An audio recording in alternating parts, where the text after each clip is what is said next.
Great. Good evening, everybody. Welcome to the first joint Board of Finance, Board of Selectmen hearing on the budget.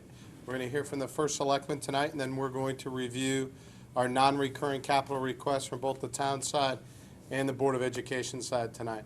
I'm going to ask Mrs. McCarthy Vahey to lead us in the Pledge of Allegiance. Thank you, Mr. Chairman.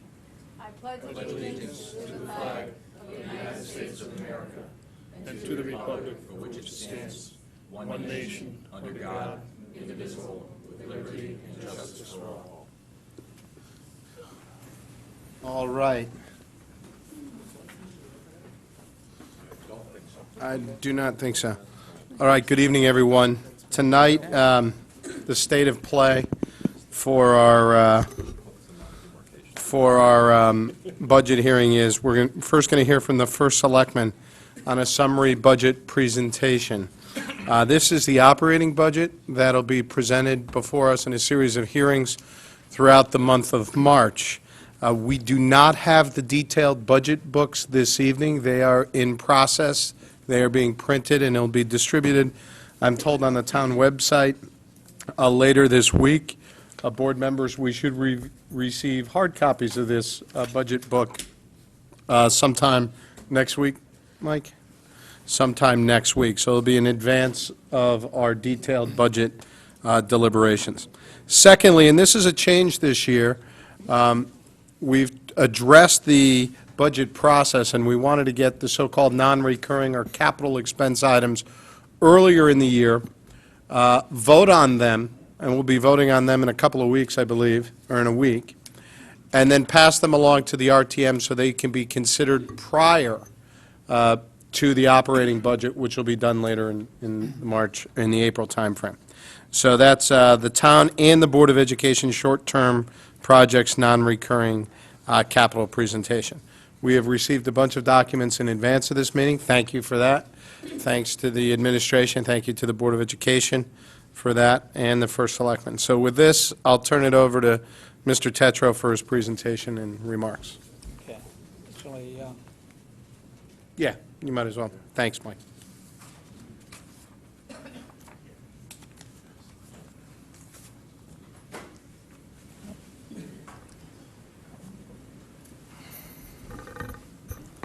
well, good evening. As Chairman Flynn pointed out, we did have some late-breaking news on the budget this year, and specifically the Pension Board met a week ago, or just over a week ago, on February 8th, to consider the results of an experience study, which, with some recommendations from the actuary that changed the operating assumptions and the discount rate for a pension that had an impact on the recommended annual ARC or annual contribution for our pension. That rippled through our budget, and I will point out where that happened. But because of that, the numbers were not prepared as early as they traditionally would have been, even though we had plenty of notice. We didn't have notice or didn't realize that the actuarial report would have the same impact on this year's budget. We thought it was important to include that, so we thought it made sense to take into account those recommendations and delay the printing of the budget book. Consequently, as Chairman Flynn mentioned, we will get the detailed budget book on the website tomorrow, and the book is currently at the printers, and as soon as it gets back, we'll get copies in your hands. The other point, as you'll see when we get the budget book, we've changed the format a little bit. It's landscape format. It allowed us to include a few additional columns, so there are more actuals that are being included. So hopefully that will help your review of the historical trends and where we stand this year. With that as an intro, I'd like to go into reviewing the budget for this year. We've been through a lot this year, and it's clear from extensive conversations with residents from all neighborhoods. The top priorities in town this year were taxes, taxes, and taxes. Our town is still facing a challenging economy. We have a AAA credit rating, but one agency has given us a negative outlook. We are projecting to finish fiscal year 12 strong and in the black with a positive surplus. That'll be 5 years in a row that we've been able to do that. We're planning on issuing bonds this summer, and we'll have our rating, or AAA rating, confirmed by all three bond agencies as part of part of that process. The goal in this budget is to strengthen the town's financial foundation and work towards removing our negative outlook from the AAA rating. We are doing this without significantly decreasing services and without reductions in personnel. We are looking forward to working with the labor unions, and we still have 6 contracts to resolve, to work towards improved economics and looking for opportunities for improvement. Our goal is to work together to make the best of this current economic challenge. The reason I've mentioned that the AAA credit rating, the reason I've mentioned a negative outlook, is I believe everybody on the board was copied earlier today with an email that Moody's just reviewed West Hartford, one of the AAA towns in Connecticut, and downgraded their AAA credit rating and gave them a negative outlook to go along with that. So it's something that we're seeing in this economy. We're seeing a lot closer inspection of not only the rating and the town's traditional strength, but the impact of current events on that. One of the reasons mentioned for West Hartford's downgrade was the amount of money or expense because of the winter storm that went through, and much of our state was covered in snow last October, as I'm sure you well remember. We got calls both before the hurricane this summer and the snowstorm this fall. On Friday, we got questions from the rating agencies. They're taking a much closer look at that, so we're trying to, that's, in my mind, one of the reasons we're shoring up our reserves, and I'll show you where we're doing that as we go through this in this year. As you know, we fund our budget based on revenues from 2 categories, tax revenue and non-tax revenue. Our non-tax revenues include sources like golf fees, conveyance tax, building permits, state aid, et cetera. The detailed information on all that's in the budget book. However, for this budget, what we're seeing is non-tax revenues from all categories are down 3.3%, or approximately $700,000 less than we budgeted for last year. On the expense side, this year's budget is driven primarily by what we call the major budget drivers. These are some of our larger expense categories, taking a lead from Chairman Flynn coming out of last year's budget deliberations. He pulled together a schedule of major budget drivers and used that to explain to the RTM exactly where last year's increase came from. I thought that was a great format and a great communication vehicle, and I kind of borrowed that idea and put it into this year's budget explanation. The budget drivers are larger expense categories, typically from multi-year agreements or commitments. The category of expenses can be changed or reduced, but not necessarily in any one year. This would include items like debt service. Because of the decisions we've made in the past, changing debt service in this budget is difficult to do.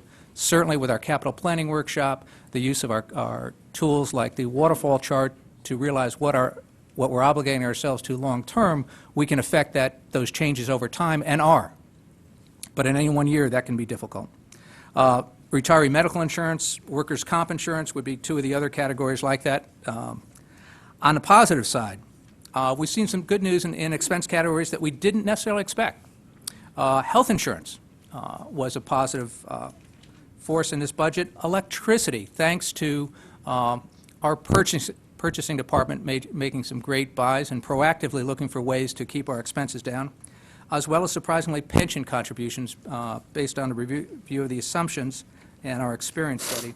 What all this comes out to is in just these 3 categories, we're coming in approximately $900,000 less than prior year budget. Getting into some of the highlights for this year's budget, I do have to thank the department heads. They've done a significant amount of work on this budget and kept the overall costs in their control down to an almost 0 increase. Along those lines, I've got to thank Paul Hiller and Linda Gardner for their contributions and, an observation from a rookie first selectman. If there's an MVP in this budget process, I've got to turn to Linda and say, congratulations, you've done just a stellar job on putting this together. But moving on, for our seniors, we're recommending funding a new bus and for funding an increased number of maintenance and repair projects at the senior center. This replacement bus allows us to take an older vehicle that has passed its useful life out of service. We're able to include both these initiatives by rebalancing the budgets and not increasing the overall budget. We are putting in an allocation for Fair TV. We're recommending this allocation of about $25,000. Fair TV has become part of our culture. I think it's become a cornerstone of open and more transparent government. Gives everyone a front row seat at the meetings of so many of our boards and commissions. Before this funding is accessed or used in any way, I'm proposing that we establish a Fair TV Commission to be properly approved and authorized, and they would set the priorities on the spending of those funds. Our past funding has come from state grants that may not be fully available in future years. In community and economic development, due to cuts in state grants, we're paying for an increased portion of one staff. So you may see that as a staff increase. It's not. That person has been there. We just don't have the same ability to cover their costs from existing state grants. We continue to move paving cost from bonding into our operating budget. We'll see an additional $1 million increase in our paving line in this budget. This is adhering to the agreement between the Board of Selectmen, Board of Finance, and RTM to reduce the paving expense that is bonded and move this expense into the operating budget. One of the goals, and this board has talked about it over time, and has taken a number of steps in the past to put us in a position to do this, and I think this is the next step. When we're looking at this economy, we're certainly still struggling. The economic challenges are still out there. But I think looking ahead, it's not going to get better anytime soon. This is the new reality, and we need to start taking some steps to address and shore up some of the financial foundation for the town. So along those lines, I'm requesting that we address one of our long-term concerns, which is called the unassigned fund balance. In the past, this has been termed the surplus or the undesignated fund balance. For some reason, the accounting powers that be chose to change the name. We're well below the average for AAA towns in Connecticut, and I believe most of the folks that have been on this board for a while know that we spent a lot of time in that 3 to 4 range as a percent of our operating budget. We've recently passed the 5% barrier and are sitting about 5.25%. The only way to keep that going up on a planned basis is to make a contribution to that. So I'm proposing in this budget we make a $1 million supplemental contribution to our surplus in the general fund. This will get us moving up towards 10%. We're going to have to keep that going over several years to kind of continue that move up, but this is one step. In addition, we want to improve the situation with our risk management and internal service fund balance. This specific fund was mentioned by Moody's when they gave us the negative outlook. This specific fund has been a discussion between this body, the Board of Selectmen, and Board of Ed over the past 12 months, certainly, and I know from my time on the Board of Finance, working with you, we've been talking about this for 4 or 5 years in terms of what we needed to address and how we needed to take steps. We took one step last year by putting almost $600,000 in addition to the town's insurance fund within the internal service fund. I'm proposing this year we put $1 million into the risk management fund. Specifically, the biggest driver within that separate fund is the workers' comp number. So we'll fully fund the annual recommended amount from our advisor, and in addition to that, add in $1 million. We are currently $5 million short or in deficit in the accrual balance in that. This will not get us back to zero, but we'll take a big step toward in that direction. Bottom line, when you put all this together, this budget recommends a 0.9 mil increase, which is a 4% tax increase for most residents.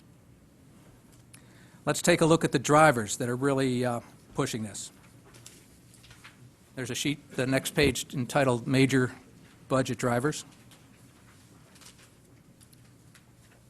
These are listed from top to bottom in descending sequence of impact by dollar amount. The Board of Ed is number 1. That's just over a $3 million impact on this year's budget. I believe Dr. Title and his team have done a great job of keeping this down. When you look at expenses that are primarily labor-driven, and 75% or more of their expenses are labor costs, They have an approved contract increase of about 2%, and they come in at 2.6. I think that's a tremendous accomplishment. I have reduced that budget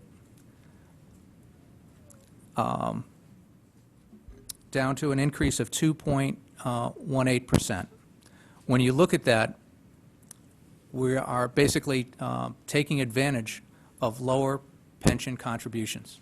The Board of Ed had approved a pension contribution that is currently now higher than what the pension board is recommending.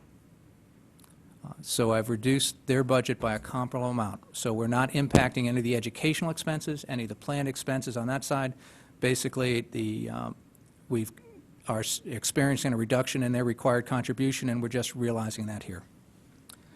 Moving on, debt service, that's $1 million, just over $1 million increase. That's up 4.26% from last year.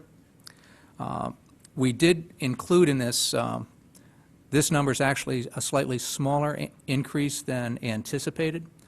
We were able to refinance bonds in January. You may have heard about it in November when it was all taking place, but in fact, January is when we closed the sale, if you will. That let us lower next year's, or this budget's required debt service payment by $500,000. Next two items up are this supplemental contribution surplus. We gave that a separate line in the budget, so you'll be able to see clearly where that comes in. Next is the supplemental contribution on risk management. Again, that will have a separate line item, so you'll clearly see where that is being done. Next up is paving. You can see that we have an additional $1 million moved into this budget for paving. There's one more year of that agreement. That was, I believe, a 3-year agreement overall. There'll be, next year, you'll see another $1 million contribution in this, bringing that up to, it's at $2.5 million in our current budget. It will be $3.5 million after the following year. Next up is OPEB, or retiree medical benefits. You can see that that's going up close to $1 million. With this increase, we are now fully funding the ARC for OPEB. When I talk about major drivers, I've just reviewed 6 line items. If you total those up, that's almost $8 million in increase. The entire increase for our budget is $9.4 million. These 6 line items account for $8 million of that. So when I talk about our budget increase being a function of the major drivers, this is what I'm talking about. When you go through this, debt service, we pretty much can't change. The supplemental contributions we're making are certainly changeable, but they're an important step in shoring up our foundation. I think this board has looked at those from, I think, every year for the past 4 or 5 years. We have chosen to address those somewhat. I think this takes another big step, and I think just now's the time to do that. Paving is part of an ongoing obligation. OPEB is part of an ongoing obligation. As we go through the rest of these items, contingency, you're seeing a rather large increase in that. Contingency this year is made up of really 2 components. One is we have 6 labor contracts that haven't been settled. The increases that we're reserving for in those labor contracts is in this contingency account. It's there with also an allowance for general contingency for expenses that we haven't planned. If you go down next to the salaries and wage line, a much smaller increase. The salary and wage line comprehends 2 things and why there's an increase there. One is based on employee steps. Even though the contracts haven't been settled, we're operating under the terms of the existing contracts. So if someone is due a step increase because of their longevity at some point, that's included in there. In addition, we do have 1 contract that was settled. That's THEA. And the increases per that contract are included in here. Workers' comp, that's next up. That's over $550,000 in this line. That's been something, as we've talked about with this board earlier, it's continued a rather steep increase over the last 2 or 3 years.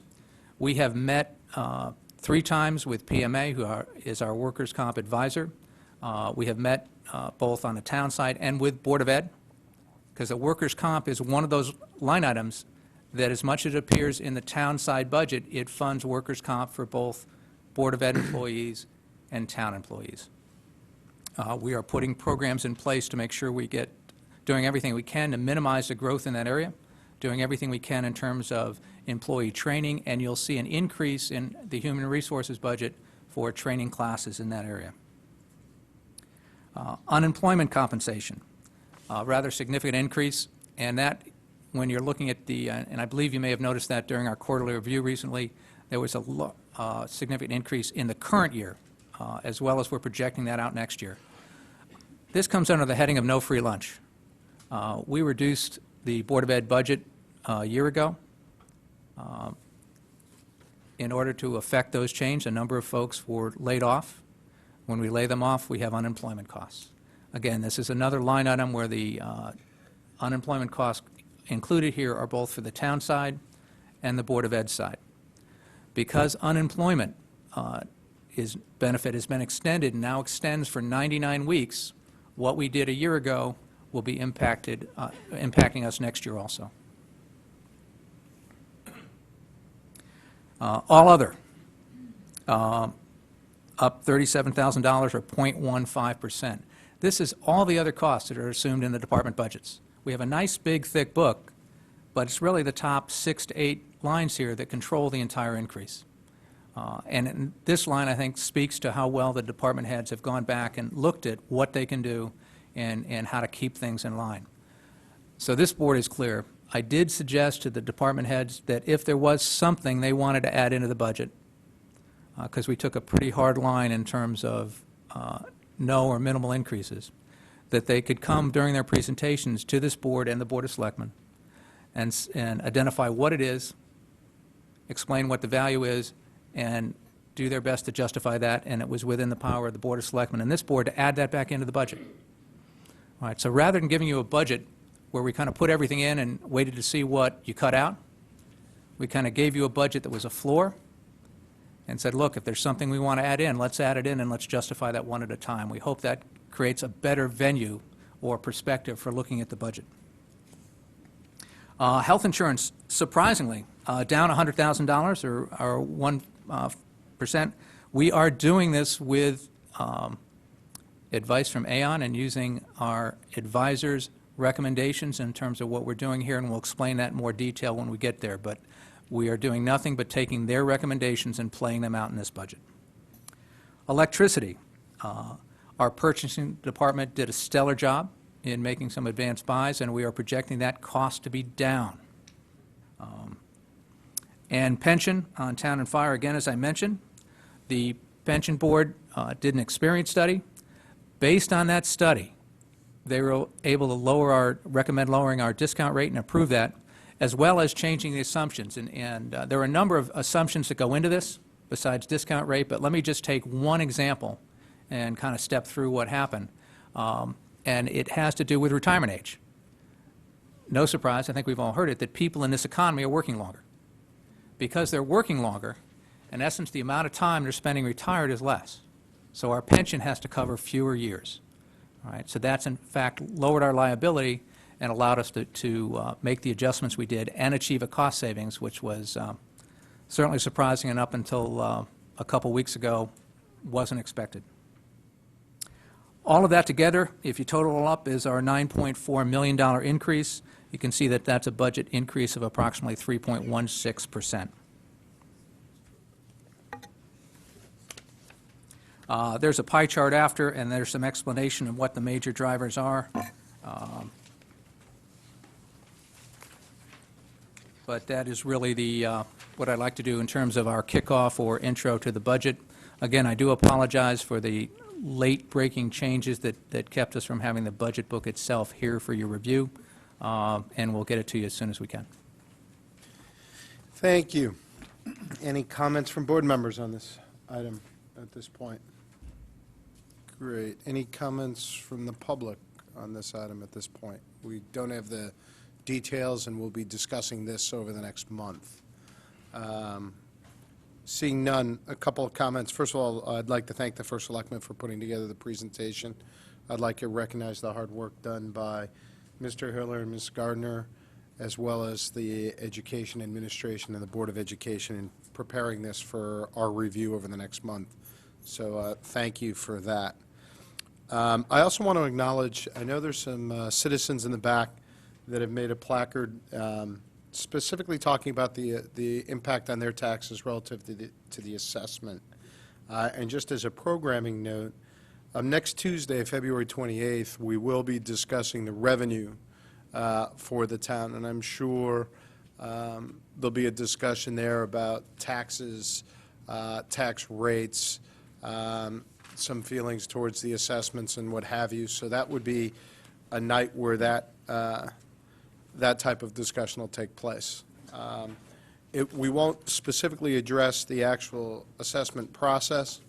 That's beyond this purview of this board and what happens at this board, but most certainly we'll be addressing what's gone on with the taxes, both the prior year levy and the expected next year's levy. So I just wanted to do that because I know there's some interested parties in the back. One other item, Mr. Tetra, you talked about the contingency discussions, or the contingency account. We don't have a full-time town attorney at this point, correct? But it's been habit of this board every year to go into private executive session and get an update on legal matters, including, to the extent possible, labor matters, so that we can make an assessment of the validity of the contingency. So if we can discuss how to do that and get back to the board and do that. Paul, I don't think we've set aside a specific night for that at this point, have we? No.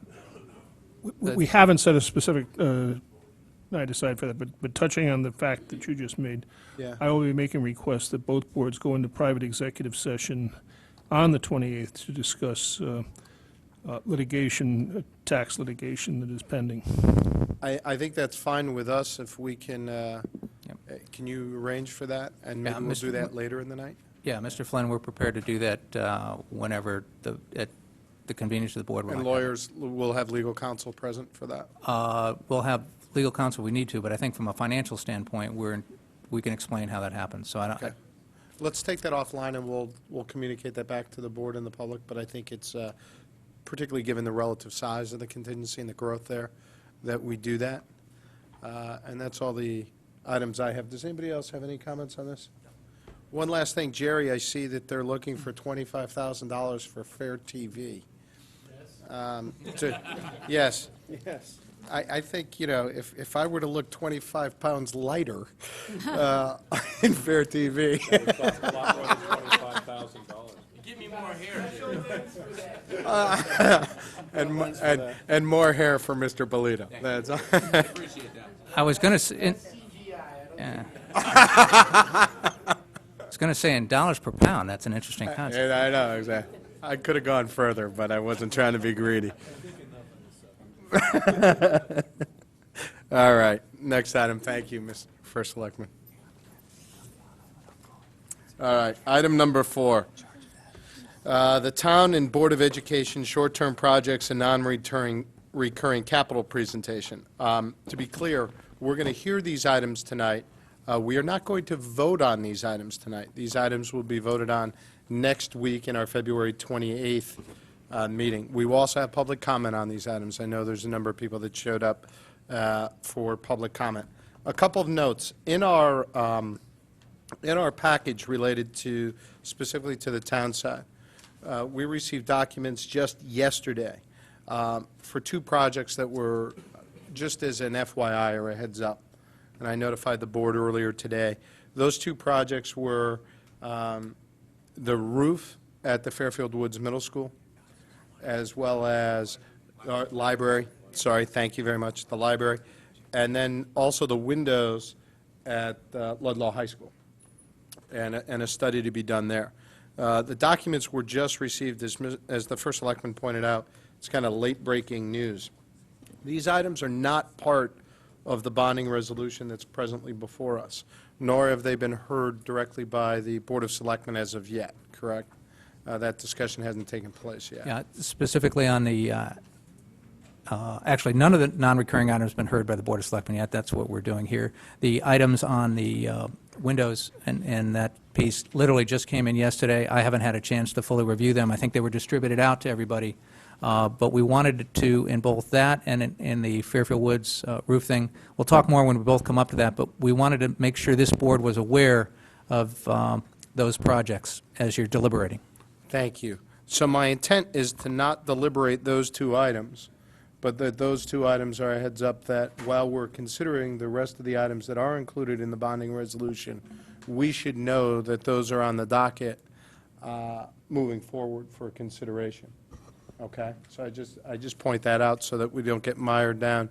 Particularly the Windows one is fairly complicated because it represents, as I understand it, a study to be completed for what could be a much larger project related to the replacement of those windows. Yeah. Okay? Mr. Chair, I believe you're correct. We're, in both cases, this board has discussed over time that the non-recurring items are not necessarily locked into the budget, Yep. because we can basically vote to approve those, execute it, and roll them into either the bands or next summer's bonding. So we're not tied into quite as tight a Yep. time schedule on that. So that's kind of why we're giving you the heads up, and we'll have to discuss hopefully shortly when to get those on, with respect to the windows, when to get that on a real agenda. With respect to the library one, you're going to be getting a presentation on the Fairfield Woods Branch Library and some plans for that in April. We wanted to make sure that you had kind of two options. If that moves forward on a timely basis, then that would be the option. If it doesn't move forward on a timely basis, this is kind of the backup or Plan B. Great. Thank you very much. I appreciate that, and it does provide a useful context, knowing the other items we're going to be considering for the non-recurring capital and the impact on the financing going forward. Any questions, comments, concerns on that? Mr. Walsh, did you have something? I have just a general comment that I think both boards should know about, and it's an issue I've tried to start addressing several weeks ago, just as we head into this budget season, and that is that in the current building that we're meeting in this conference room specifically, and access to it, at 9 o'clock, the doors downstairs, all doors lock at 9 o'clock. And I believe that we have a freedom of information issue, that we're locking public out of buildings. I've addressed this with Mr. Cullen. We've had a conversation to see what could be done with the owner of the building, Mr. Fischel. They seem not wanting to do anything, or uncooperative in wanting to do anything further. I briefly talked to Dr. Title about it, and I've spoken to Attorney Kennelly, who's our Freedom of Information liaison or compliance officer. Compliance officer. And she was trying to talk to the Freedom of Information people. She's not gotten back to me in maybe 10 days about it to see what can be done. But I think as we get closer to really delving into this thing, we should address that. We're having more and more meetings here. Your board meets here consistently. Board of Education meets here. Now the Board of Selectmen's meeting here.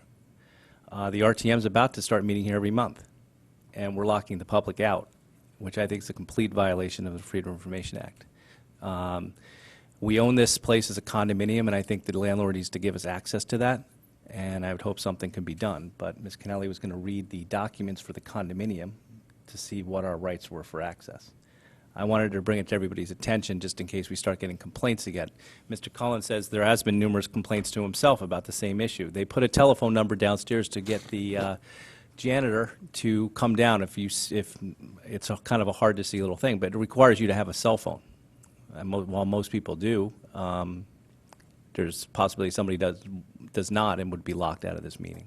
I'm more raising it as a concern as we head into the budget season, and something we should try to address before we really start meeting on a night-to-night basis on this. Thank you, Mr. Walsh. Okay.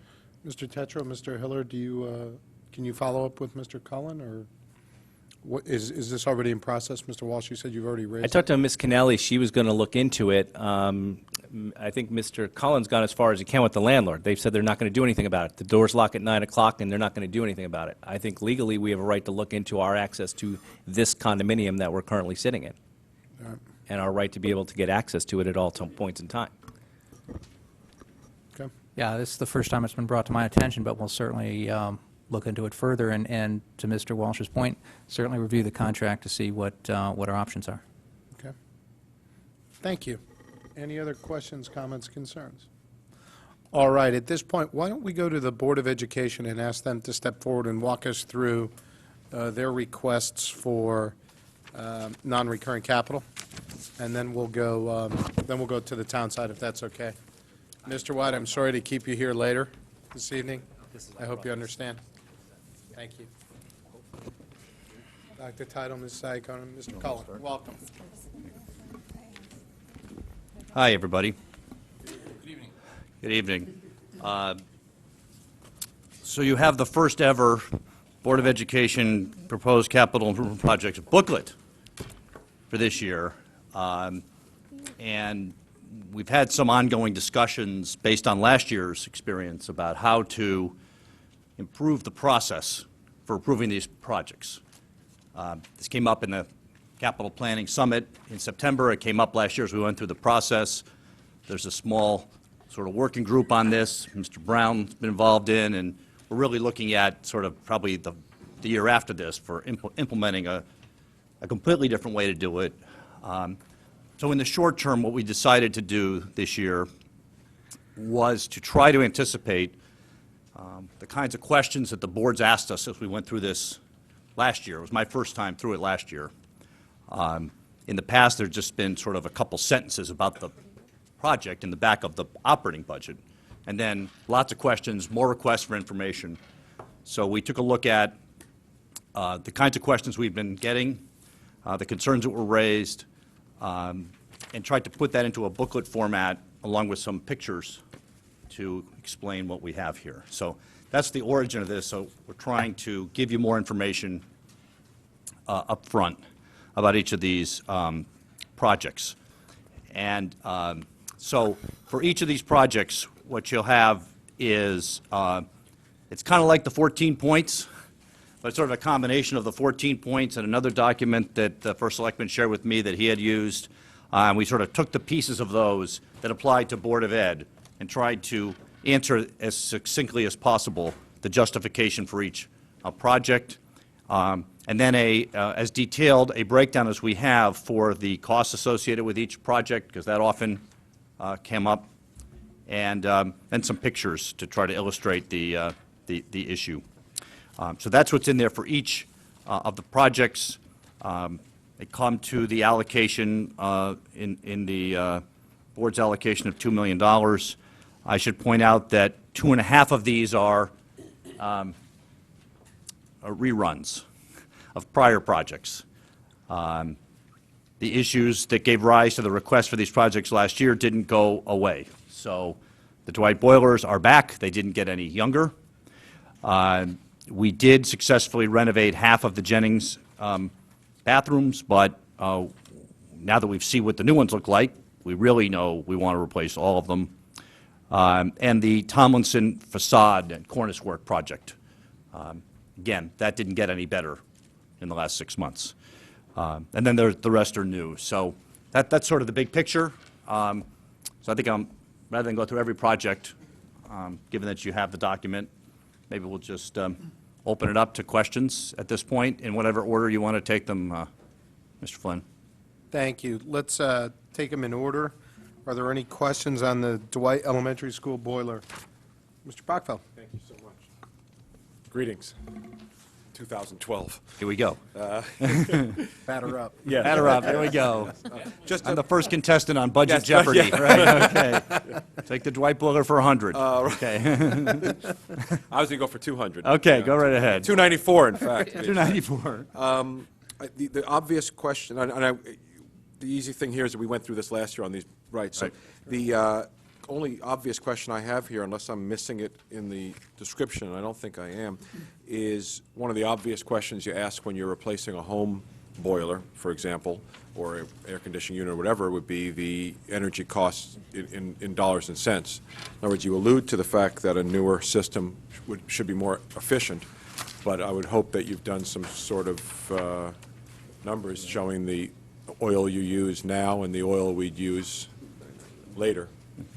And, you know, because obviously 294 would be more palatable if over the next 10 years we were to save X dollars on energy costs. Right, good. I'll let Mr. Cullen handle this. It's Certainly. gas anyways, but Okay. predominantly, right. Yes, thank you, it's gas. We certainly know that by replacing a boiler from 1960 era, that the newer boilers are going to be more energy efficient. The difficulty is capturing that savings when at the school buildings we're doing electrical upgrades, lighting changes, roofs, windows, and other things that are affecting the utility costs and savings. So we don't actually have specific numbers to show that, 2012 new boiler installed will save X amount of dollars over the 1962 boiler that's been there that long. Okay, I'm trying to think how to phrase the question. Well, And if anybody on the board has more expertise than I do in how to measure these things. not that I have more expertise, but just as a quick and dirty, you track this by school, right? Right. Correct. Okay, so if you were to take Osborne Hills School, you have new boilers in there. Mhm. How long have those boilers been in that school? They've been there,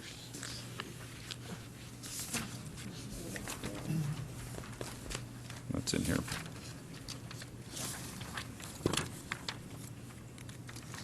(2010). So 2 years. Right. So why don't we look at the 2 years' worth of expense 2010. Yeah. for the years before in heating but expense? we'd have the annex building in there, Okay, which would affect the meter rating and so take it out, the work we did that. or get us another It's not school. separate metered, Okay, we'll get another school. so, Have you replaced the boilers in other schools? Riverfield, Okay, so take Riverfield, take the couple, 3 years before the boiler replacement, take the couple, 3 years after the boiler replacement, Yeah. and let's see what the energy costs are. And yeah, you're right. Riverfield also got new windows, new doors, some Great. roofs replaced. Great, so we know it's not going to be perfect, but Yeah. we want to see something. We can get closer. Yeah. Yeah. We can come up with I mean, an, we can come up with an What estimate. I want to see is that Yeah. it's not going up, right? Right, right. I think we can pretty well assure you it's not going to go up. Right. Yeah, no, that starts, I also Yep. would, I guess, the other question, when you're coming back to us Yep. with more information is, these boilers should have some sort of efficiency ratings of some sort. Exactly. You know, when you go to the Right. store and you see that yellow sticker with the Yep. thing. I mean, Correct. So there should be some way to give good us idea. an improved, Yep. the tech, even though it might not be exactly what you get, there should be some official Right. statement of improvement Right. from the old to the new. But I think that would be important for us in voting on this issue. Okay.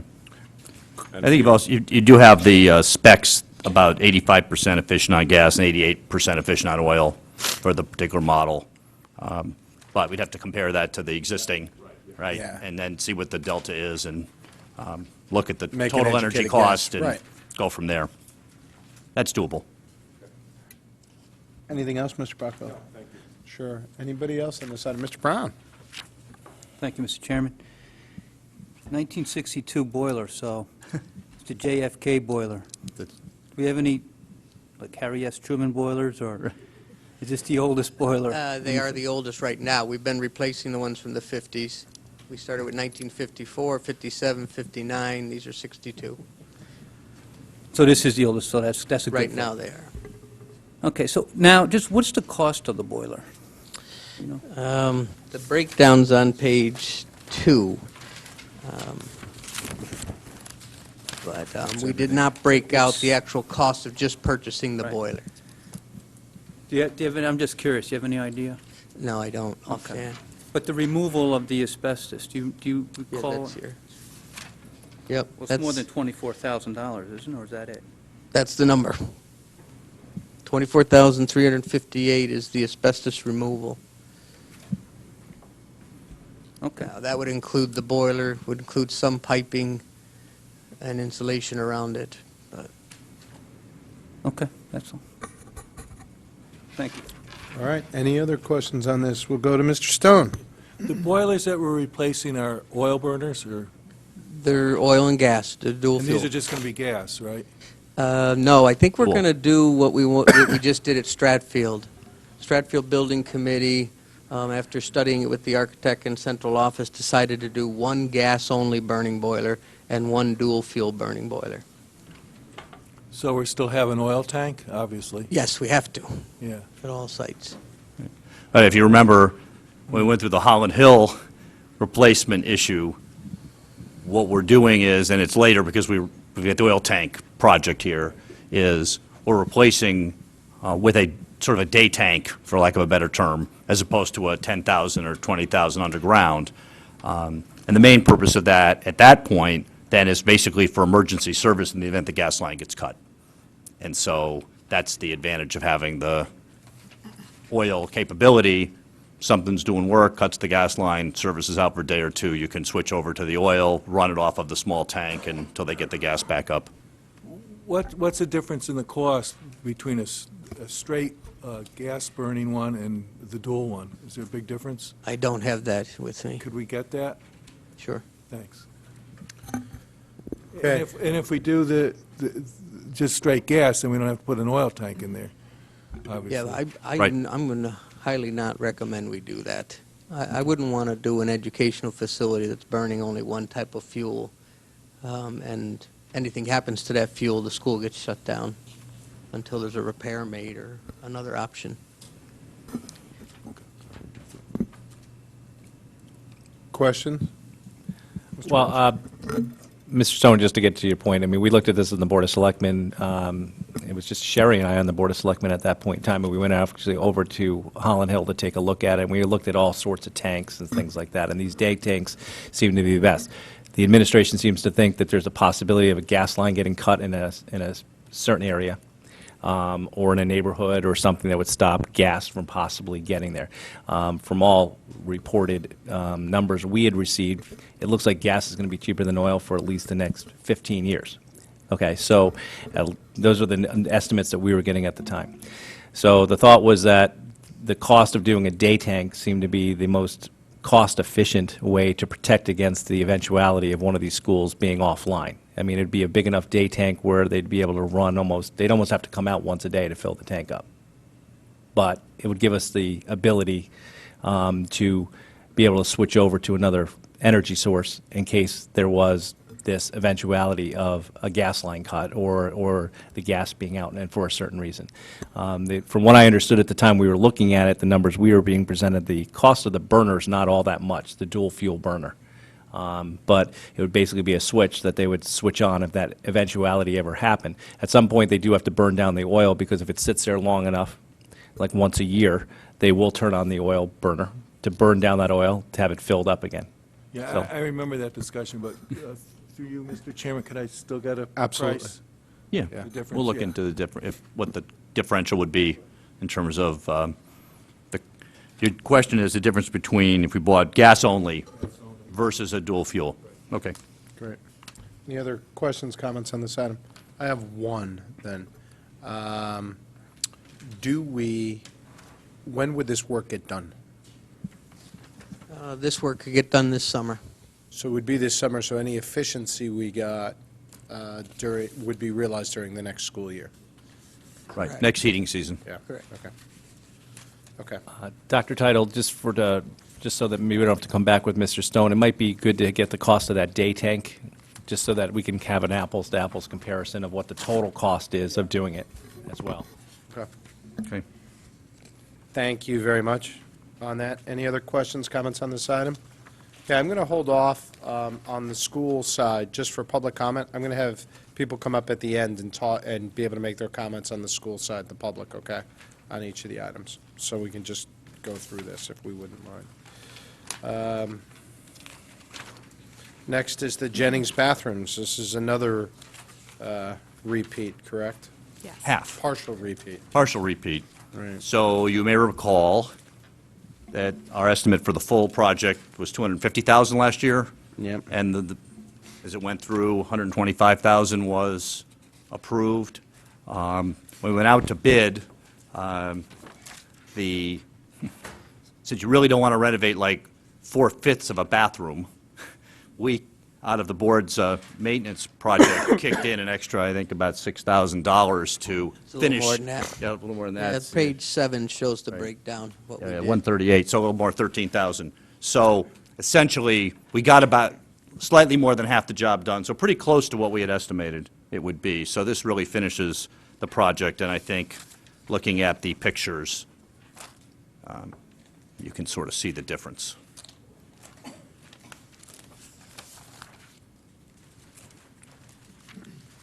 Questions, comments on this one?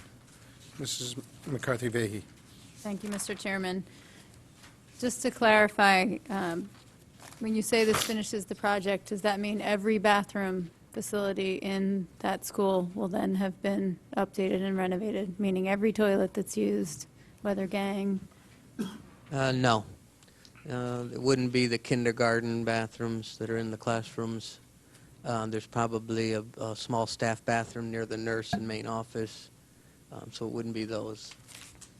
Okay. Thank you. Any other questions? Mr. Kiley? Thank you, Mr. Chairman. I think this would be for Mr. Cullen. Based on the estimates that came in, do you believe that the original project could have been completed for the $250,000 that was requested last year? Had we done it all at one time, one architect, one project, one summer? I don't know. I don't think I can answer that because it was bid, and it was bid for half of the school. We didn't bid it for all the bathrooms and then cut the ones out to try and come up with $125,000. We worked with the architect to bid the portion that we thought would fit in the 125. So I don't know that. I asked the question because let's assume for a moment that 250 might have gotten it done, and I don't know that that's the case or not, but should it have been able to complete the project, when we now look at it, we look at the project again today, we spent the 125, the Board of Ed kicked in 14K, and now we need another 131, so now we're up to $270,000. Correct. I know that's quick math on my notebook, but that would tell me, all things being equal, that we spent an additional $20,000, give or take some change, by piecing this over 2 years versus doing it once. Is there any fault in that logic?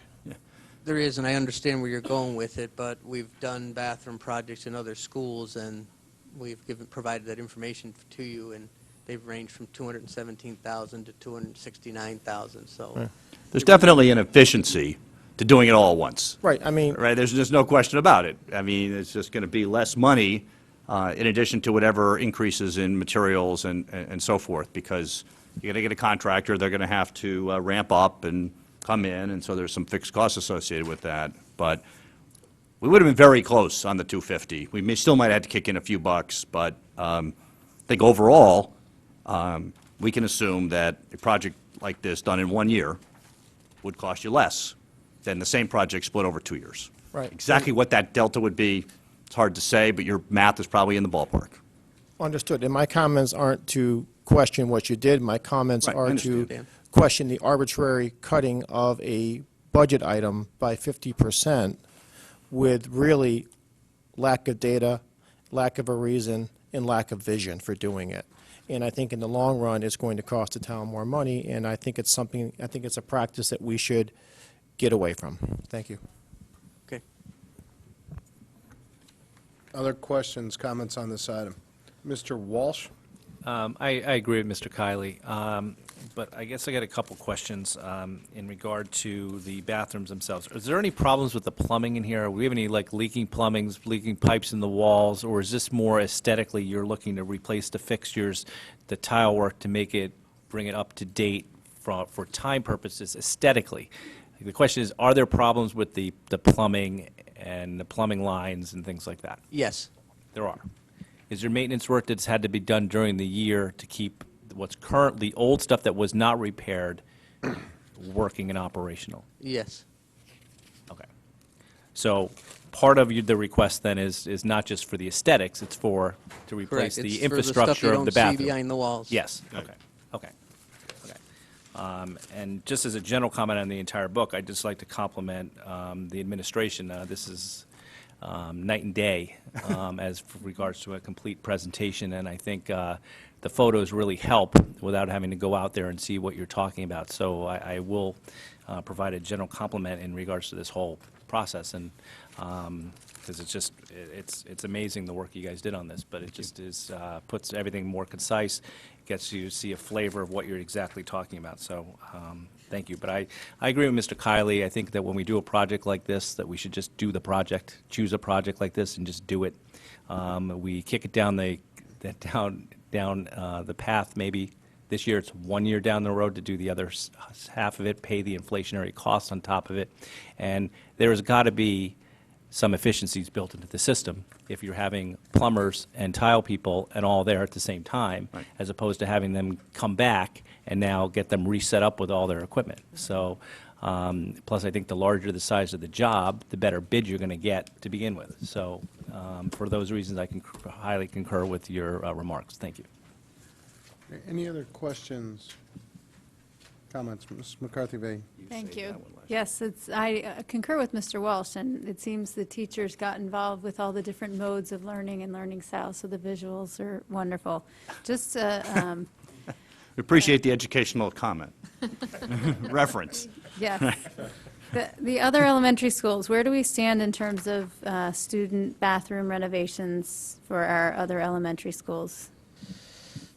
Yes, we actually have the two high schools coming up next for 2013-14, 2014-15. Then we have Mill Hill for 2015-16, Osborne Hill in 2016-17, and then back to Dwight, which was rejected 2 years ago, 2017-2018, and then we'll be reviewing Fairfield Woods Middle School. We have a list that we're following. Right. We started with Sherman in 2004, 2005. Holland Hill, Riverfield, so we're working our way through them. Okay, and you just said Fairfield Woods Middle School? Is that correct? Correct. And is that, I'm assuming, because it was not included in the building project? Right. The Bradley wing is not getting touched, lockers or bathrooms.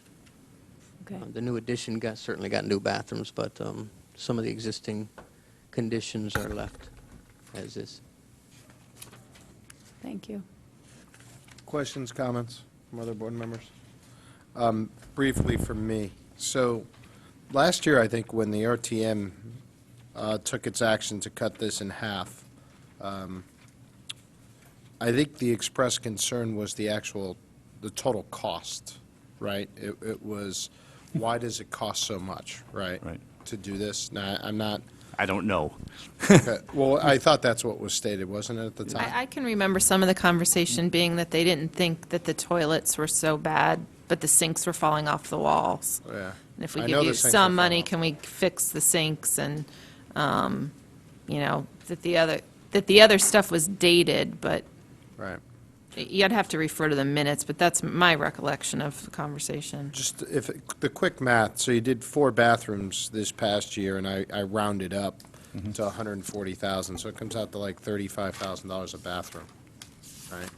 And I know it's not exact because there's a couple of gang bathrooms and a couple of Yeah, every smaller school's bathrooms. different. I'm just talking in here. Yes. What's driving up the cost to $35,000 a bathroom? What is it that's causing it to cost that much?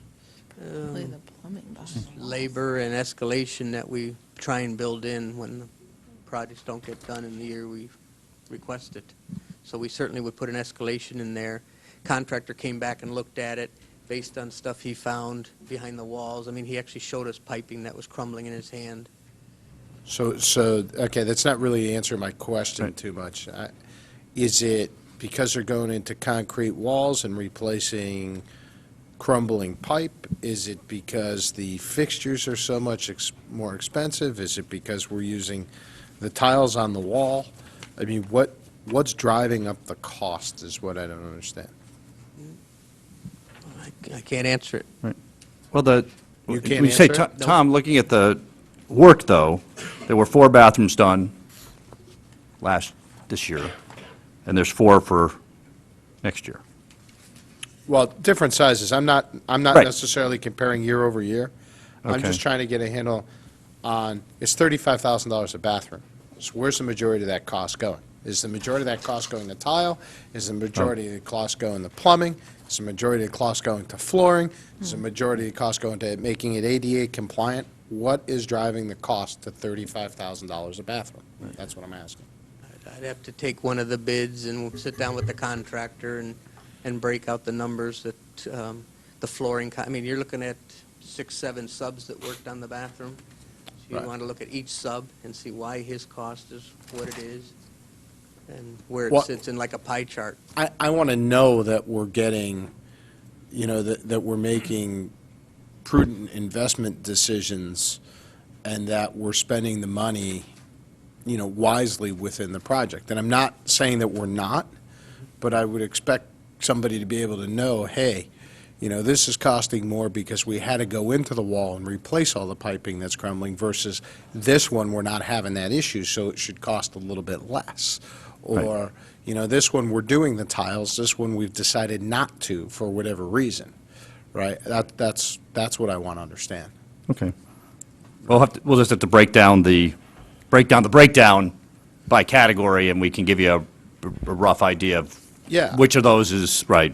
In other words, how much roughly is the ceramic of the 123,000? Exactly. Right. I mean, How, is 20,000 of it the tile, is 20,000 of it the piping? What's the basic breakdown? Exactly. Okay. Exactly. We can- That's where I'm coming from, because Right. I think last year, remembering back to part of that was Yep. $250,000 worth of bathrooms. Right. Whoa, that's a big number. Now, we supported it at this board.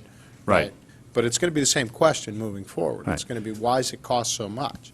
Well, I mean, in sort of the big picture, the project was bid, right? And we have an actual number of what it really cost last Exactly. year. It's actually the best number we ever get, because that's always one of the questions. Why don't we bid it first and then fund it?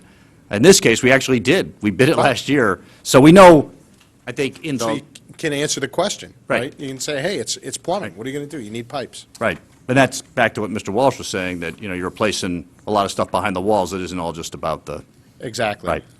So, I think yeah, that's an important, we can go back and look up more detail, or exactly look at the bids from last year about what the basic breakdown was in the major categories for each of the bathrooms. Yeah. That's doable. thank you so much. I Yep. appreciate that. Any other questions, comments? All right, we'll go on to the next one, which is I think this is the biggest one, right? And this is the first year that's been on here, the Osborne Right. Hill Elementary School. Window replacement. Right.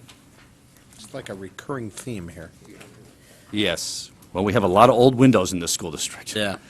Um, But again, this was a school that was redone, how long ago now? It had a renovation in '96, I think it was finished.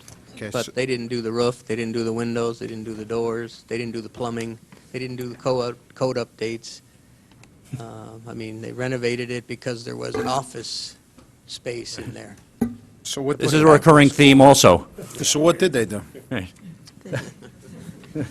They turned it Before around your and gave time. us some keys. Before my time, but Well, we must have documents on what Yeah. was done in the school, right? I mean, we do. I mean, we can look it up, but of course, there was the annex building project added to it, but that didn't Right. change the existing windows. This actually is a couple of year, a durational project. In other words, in our long-term plan, it's a couple of years out, but in order to get it done by that time, you have to start now, because as Tom explained in the document, the schedule, phasing, and timing of this actually occurs over 2 fiscal years. So when we did the cash flow projection for the first selectman for the waterfall, we broke this into two parts.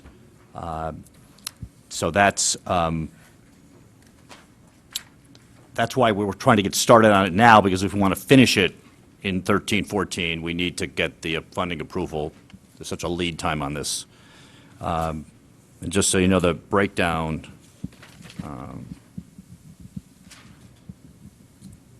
on that is about $200,000 in the first year and the rest in the second year. And Mr. Lippman is here if you have any questions of the principal. He lives in the building every day. Questions from board members on this item? Mr. Brown? Thank you. How many windows are there? Am I missing that in here? Do you know how many windows there are at Osborne? I don't have that in the document. Okay. Because, Mike, you received a quote from the Cherry Hill Glass Company? Correct. So do you have that quote, or can we get that quote? I'm just Yeah, wondering we how many... just copied from that quote to put it in here. But does he He's- break, like, how much per window? There's reasons that I ask these questions, because, not about the merit of the project, but just the cost. Just, as we vote, I'd just like to get a better feel of why the costs are what they are. No, the breakdown is nice. I mean, you have the breakdown of 678,000, but I'm wondering how much we're paying per window. Are we expecting PCBs? Do we know that they're in there, or is that? We don't know that yet, but we will have to test for asbestos, test for lead all that. paint, and PCB. That's the window project saga. Right. Is we've just got to put some big contingencies in there for abatement for the hazardous materials. And until until that's done, you just don't know. It's, recurring theme. And so windows have gotten a lot more expensive in the last 2 years because of that requirement. Not necessarily the windows itself, but the project. The window itself. project, right, yeah, the windows themselves may not have gone up in price. Those two have gone up, Yeah. aluminum and glass. Right. Well, we can, we could check and see if there's more detail that we have from Cherry Hill on this in terms of the actual, physical cost of the windows versus what they're carrying for all the other parts of it. I'm sure they would be, of course, it would all get bid, so this is just simply not simply, it's an estimate from a licensed contractor that we've used in the past. Did he do Riverfield, or? Yes, he's done 2 other schools. He was awarded the bid. He was the lowest qualified bidder. Okay. Riverfield and what else, do you know? I don't. Yeah. And this one actually, of all of the projects, this actually does show some estimated energy savings because we had a similar project at Jennings, and there were some numbers on page 24, so we didn't have it on the boiler, but we had it on the windows. Oh, well. We're learning. We're learning, right? Mr. Belita. I'm sorry, Mr. Brown, are you all set? Yep. Thank you. Mr. Belita. Thank you, Mr. Chairman. I noted that in the breakdown of the estimated costs, that abatement costs are included in Cherry Hill Glass Company's budget quotation. So if that's the case, then what's the 75 grand contingency for? Because we won't know the quantity of the removal.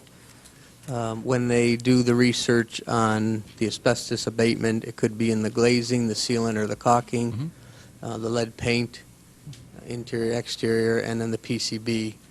As they test, they identify how much it is, how bad it is, and where, so the quantity. He did a breakdown of an estimate for a typical school building that size, but until we actually get a testing lab out there and nailed down exactly where it is in the quantity, we recommend a contingency. Okay. So how did Cherry Hill come up with, they must have had a number to work with to include it into their estimate. Where did they get the number from? Based on their past experience in the business they've been in, the schools they've done for us, and the schools they've done for other districts. Okay. Thank you. Sure. Mr. Brockville. Dr. Tittle, you said the principal was here? Yes, Mr. Lippman How are is you, here. sir? Right. Can I just ask a question? Could you just describe for us, because I'm looking at the pictures here, and while the windows are obviously old based on their time, there's nothing in the pictures themselves that tell me that the windows do or don't need replacing, right? So could you just tell us a little bit about your experience in the school? Do the windows have drafts? Do they leak? Are you cleaning, Sure. water off the floors? Yeah, as you can see, the school is primarily glass, and especially down in kindergarten, which is at the end of the school in the wintertime, it's very drafty. All the rooms are drafty, but especially that kindergarten. In the winter, a normal winter, sometimes the children have to wear their coats. It's cold and the heat doesn't get down there. In addition to the draft, because of the single pane glass, many of the windows on the bottom, they open up. Those hinges are broken. I checked with the custodian today, knowing that we were having this meeting. He said about 80% of the bottom windows that work on a hinge don't open properly. And they open on the bottom also on the top, and also many of the screens are missing from the windows that do open. But primarily, it's the draft in the winter. Is there, it's out of curiosity, is there a reason why we don't replace or repair the hinges on the? They do, but because the windows are so old, it's hard to get parts for them, and it's hard to repair them. Okay. Thank you very much. Okay. Any other questions, comments, concerns? Mr. Walsh? In regards to Osborne, we seem to keep coming back to Osborne. We did the annex, then we added the second line, and now we're back for the windows. It seems to be a construction project that seems to just keep being drawn out over the years. Is that what's going to be done at some, like, is this the same process that's going to be done at Sherman now, too? Did Sherman have new windows, or is it the same windows at Sherman? Sherman has new windows, but it's not something we try to do. I mean, we don't try and do work on every school every year, but we also can't take one school building offline and fund everything we need to do to that building once. What we do is, I've got a 30-page document for all the projects that we want to do and put them in order of what fiscal year. And it's based on the need, how bad the school's condition is related to that item. So, roofs, we've got a roof program to do at every school. We looked at the bathrooms, we looked at the electrical upgrades, and we take them in order of need. Well, it just seems like some of the school projects, like Stratfield, was done all at one time. You guys seem to be coming, at least to the Board of Selectmen, for a building committee to try to do Riverfield all at one time.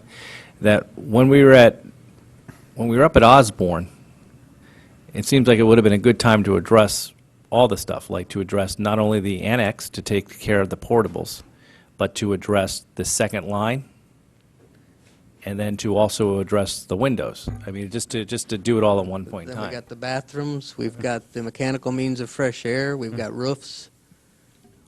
They don't have new doors and hardware. Right. We've wanted to do that, but we received pushback from the previous administration. Okay.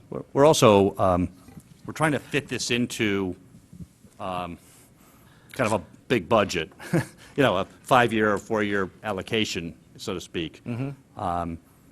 And I wasn't here when the Osborne projects were done piecemeal. I don't know the history of it, but, there's somewhere, there's just so much to do. It makes sense to do just one large project, and then others, that takes up a lot of the space. And then what else there's room for, we try to do. But, ideally, sure, it would be more efficient to just do a $5 million project at a school, right? And just do all 3 or 4 things that Mr. Cullen mentioned, but I just find it helpful for myself when I do this, to focus on that school and everything that needs to be done, and then when we've gone through this for a year and a half or 2 years and finally do it, to get it off my mind and know I'm not going to have to deal with this for another 20 years or something like that, so. Well, we know Sherman's going to be with us for a while because of the FEMA cap. Right. And that's forced upon us, really. Yeah, I know that's got a specific situation, I guess, Right. because of the FEMA cap and the Exactly. renewal and. Yep. I think that Sherman, we know is it was discussed here, I remember when we talked about, only so much of this, and that definitely has to be done piecemeal because of the FEMA cap. But then we do have a couple large ones, in the pipeline. How many of the elementary schools still have these type of windows, this genre or age of window?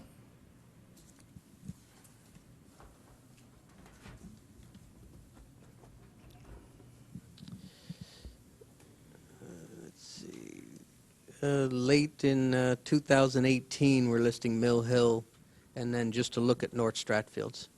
So they'd be the only 2 left. Okay, And of course, Ludlow yes. High I School. didn't mention the high schools. He asked elementary. Yeah, There's just middle elementary. school- Yeah, I appreciate it. Middle Just- school's that's there what and I high asked you. school. Oh, okay. Yeah, thank you, I appreciate All it, right. thanks. Sorry. Thank you. Sure. Any other questions, comments on this item? Ms. McCarthy-Vig.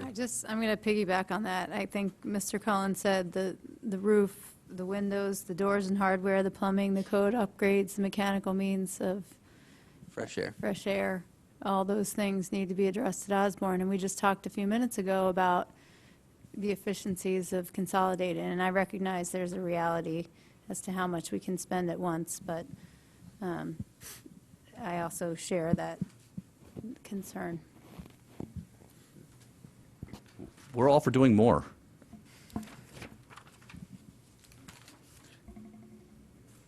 Anybody else? I didn't want to leave that one hanging. Nobody wanted to comment on that? Humor me. Takers. All right, let's go on to the next one. Just remember that when Riverfield comes before you. That's right. You say, how can this be so much? Can we split it into 3 parts?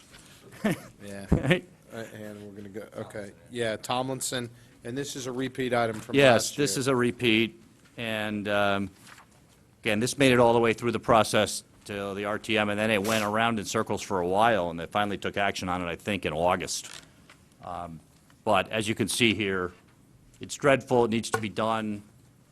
This falls into the category of you can defer it, but you're never going to get away from eventually having to do it, so there it is. Mr. Polito. Go for it. Thank you, Mr. Chairman.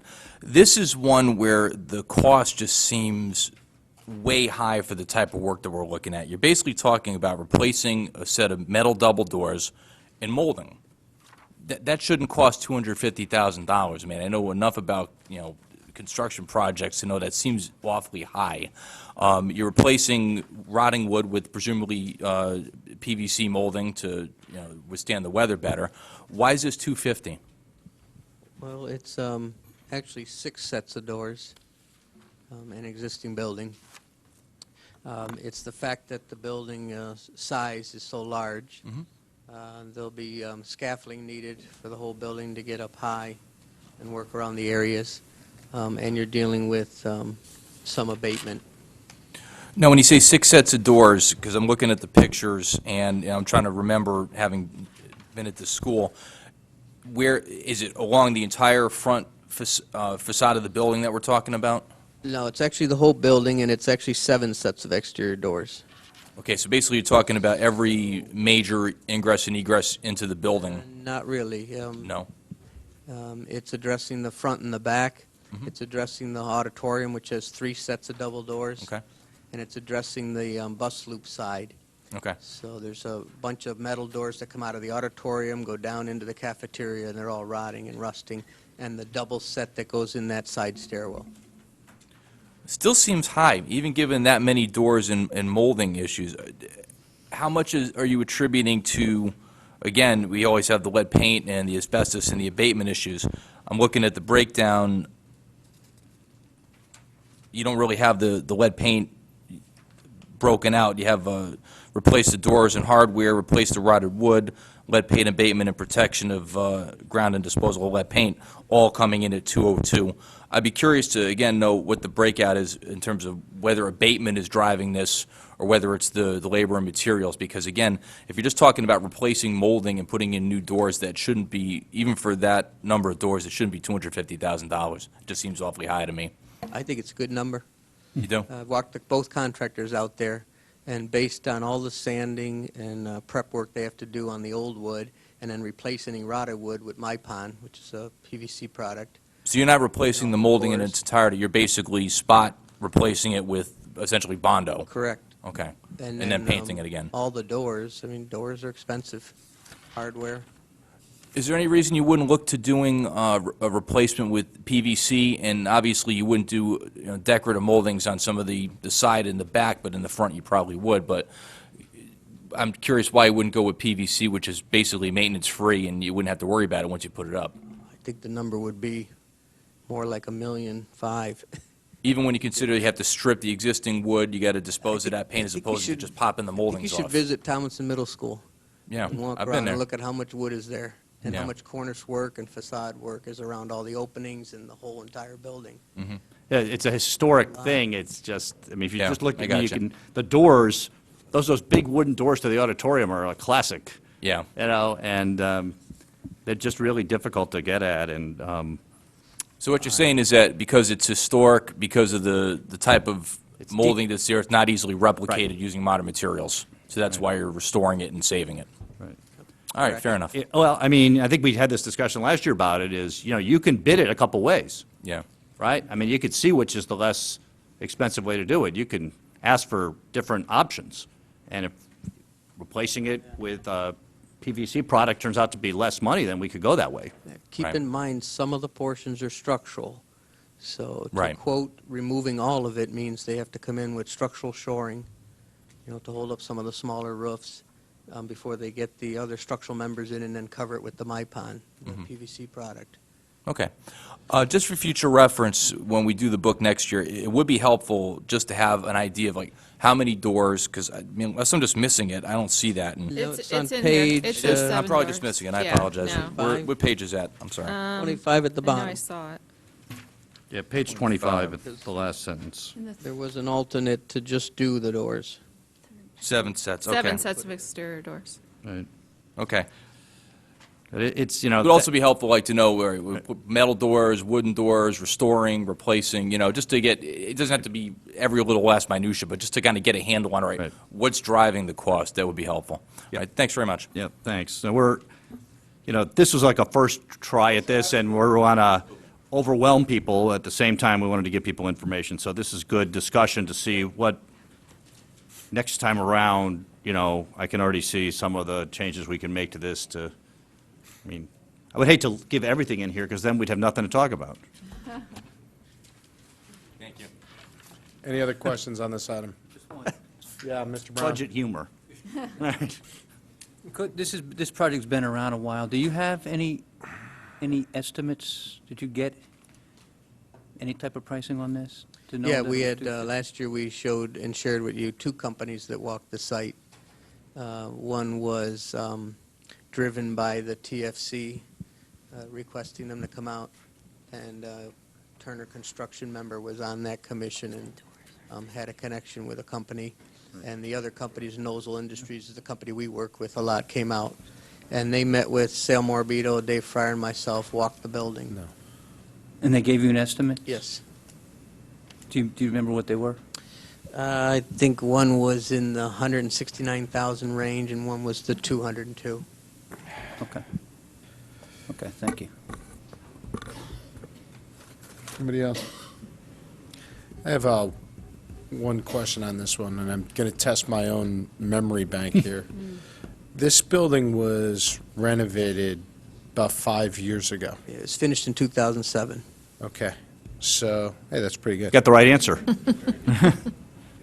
Even a stopped clock is right twice a day, right? You win Budget Jeopardy. Yeah.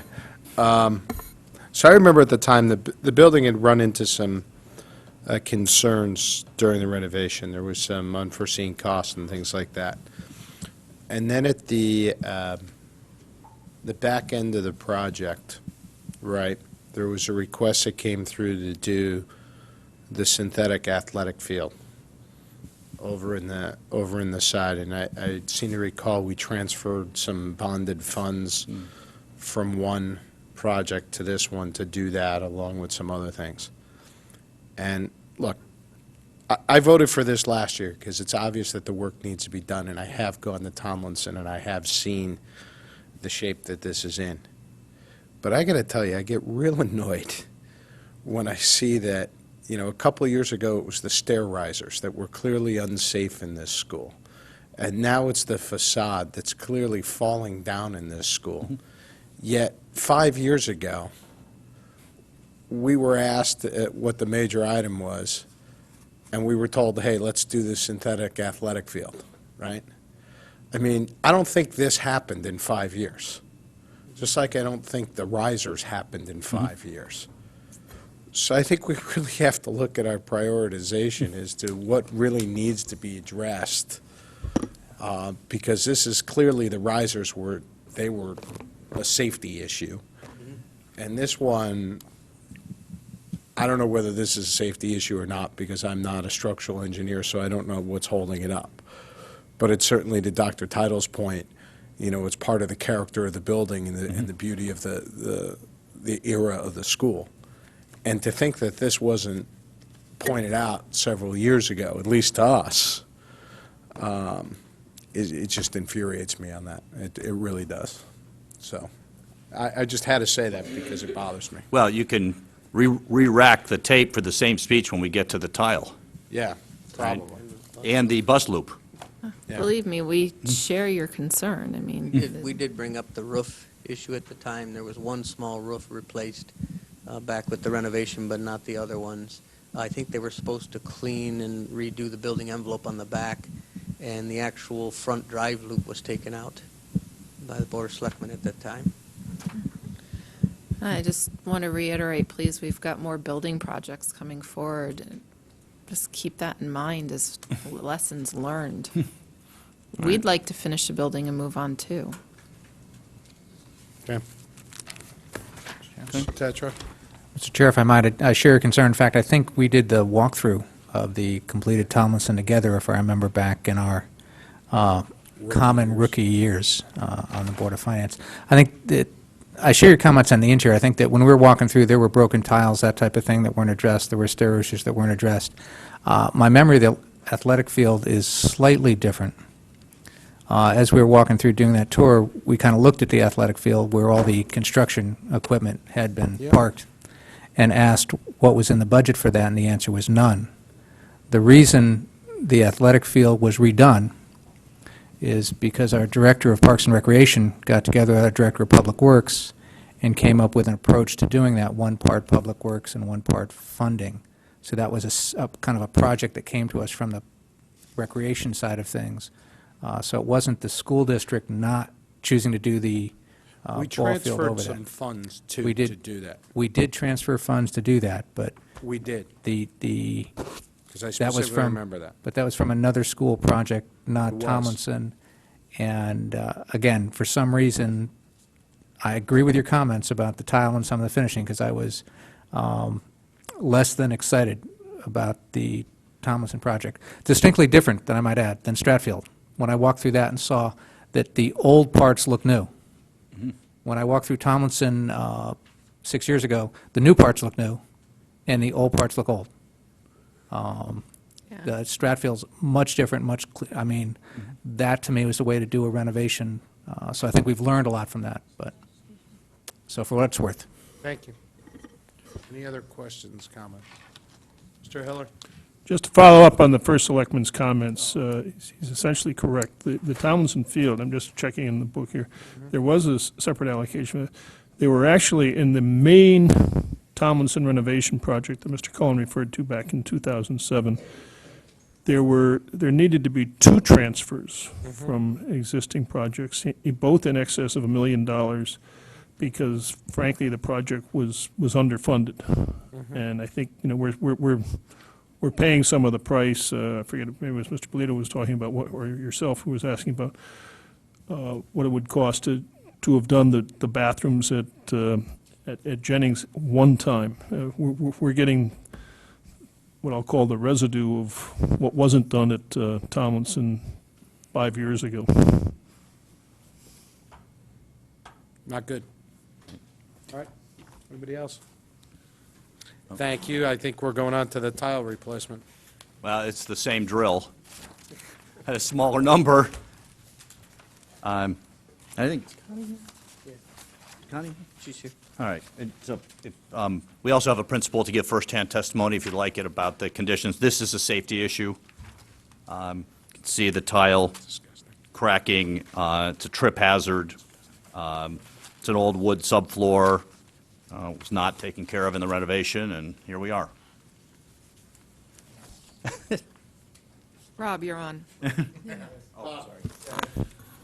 Any questions from board members? Mr. Stone? Thank you. Are you removing the wood subfloor? Yes. Okay, so, and that's what I didn't understand. So you're pouring a concrete slab? Yeah, there's 8 classrooms affected. 2 of them are in the lower level and are affected by this wood blocking system and wood substrate that was left and tiled over. And are some on the second level or third level? Correct. So can the building support a concrete slab? Yes. Okay. I'm counting on you. Good question. Mr. McCarthy-Vahey? Along the lines of Mr. Bolito's question earlier, I noticed on page 35 that a contingency of 5% is included at $6,350 for unforeseen conditions, and I'm assuming that's on top of the $15,000 contingency overall, and I'm wondering why Oh, that's right. that's the case, and if I'm assuming correctly. Page 36, the contingency of 15,000? 35 and 36, and the estimated cost on 35? Mhm. It notes the last sentence of that paragraph, a contingency of 5% is also included.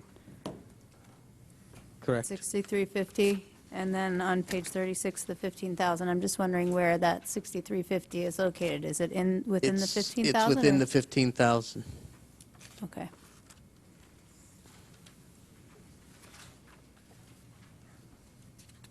Next. Thanks. You all set, Mr. McCarthy? Okay. Anybody else on these items?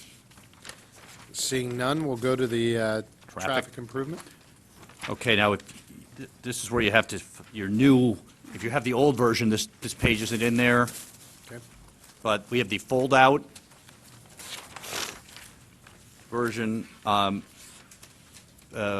Story on this is, this has been a long-standing problem at the site, to put it mildly. It is a safety issue with the buses and the cars in the morning. It's going to continue to be an issue even after the grandfathering ends. It's not going away. We had several proposals that we worked on with Bill Hurley, town engineer. He had some ideas. We took those ideas to the police commission. The police commission had a lot of ideas of their own. The police chief had ideas of his own. We then engaged the services of Mike Galante, traffic guru, to solve this riddle of how do you make additional space when you have a school bounded by a parking lot, a bridge, or protected space, and a graveyard. And so the long and short of it is, and this does relate somewhat back to it's an item that was cut out of the Tomlinson project, so back to Mr. Flynn's comments of putting in a drop-off and pickup lane on Uncle Road, and to let the cars queue up there in the morning and then routing the traffic directly out, and thereby keeping the cars off of Umpqua, and at the same time doing some additional work on the lower parking lot closer to the train station that will mainly be used to help with the traffic at dismissal time. That's not, the issue was simply doing something in the lower lot as a solution to your drop-off would require drivers to go through the train station at rush hour to access that because of the one-ways. So that is not something that will help us in the morning, but it will help us in the afternoon. We could set up some dismissal procedures so that pickups happen down there, and that won't be an issue for people to go through the parking lot at that hour. And there's a whole bunch of stuff with respect to signage and arrows, and took this whole plan to the police commission. And we included also on your new book, which is now page 47A, the letter from the police department saying that the commission has reviewed and voted on this, and they approve of this plan. So I'll stop there. Questions, comments? I Mrs. have a McCarthy, number, David? so you can stop me when you want to. Traffic thank and, you. traffic and pedestrian safety is definitely an issue close to my heart, and I'm glad we're looking at a plan to improve the conditions. And it sounds like, through you, Mr. Chair, to Dr. Title, that this problem was occurring prior to the new school configuration. Oh, absolutely. Okay. Oh, yeah, it was, I mean, I was here 1 year. I went over and watched it. It was appalling. Okay. I mean, all the rules about safety with respect to pickup and drop-off were basically an issue there. Separating car traffic and bus traffic is the number one principle of it. Well, that's actually one of my questions. I'm looking at the bus area pickup, and forgive me, I'm not as familiar with the current plan, but I'm looking at the car parking and wondering who parks in that parking lot now and how pedestrian traffic and perhaps teachers or staff leaving may or may not be impacted by the buses in that area. And will there be It's actually all students? staff. There's, I think, 105 staff and 96 parking spaces on Okay. the site, just to give you an idea of the quantity of problem. How's that work? Not well. Not well. Well, I just Connie also- could address that if you like. The principal's The principal actually- lost her she- parking She gave up space. her parking spot. So, Come on up, Connie. This is, she lives this every day, trying to ensure the safety of the kids and the staff, so join the party.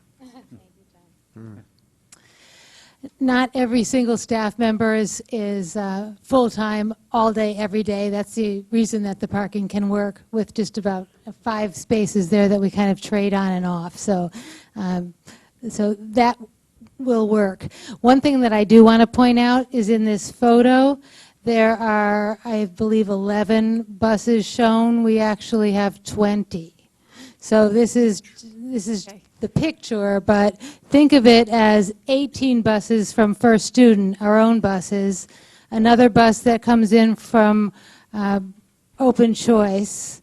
So that's another that actually lines up closer to the side rather than the bus loop, and then a special education bus at the front of the building. So there are actually 20 buses now at Tomlinson. But that will get reduced. That Yeah, was, that- those were my next questions. that And will be how many back will there be after grandfathering? We've had usually about 15 or 16 in the past, so I'm assuming it's going to go down about that way. Right. Okay, and all the buses then will, it is anticipated, though, that they will be able to fit in this area where they're shown on the drawing? They do fit. It's double. It's tighter than it looks right there. We eliminated a few parking spaces so that the buses can make that turn where they didn't used to have that center row there. We had to do that this year. We eliminated a few parking spaces in order to do that. But I think we could still line up and get, obviously, we're doing it with 18. We'll be able to do it with 15. But it's very tight. And I'm sorry I wasn't at the police commission hearing for this, because I'm sure you went over a number of these things. On the left side of this drawing, the bottom part of the page where it says no left turn, how's that, it appears there's a crosswalk there, and I can't remember, is there a crosswalk there now? Is that a new crosswalk? And I'm just trying to get a sense of the pedestrian flow of the students, because at the end of the school day, the students come streaming out of the building, and a lot of them walk downtown, so I'm trying to understand what kind of change this will bring for them. the actual no left turn is for cars that may be coming from Roger Ludlow Middle School, Fairfield Ludlow High School direction, and trying to turn left into Tomlinson and make that loop. So the police are recommending they not do that. So we put a no left turn sign there. Those are existing sidewalks, you just can't see them Yep, and particularly well on There this. is a crosswalk there and a crossing guard. Crosswalks. There's 2 crosswalks there already. Crossing guard.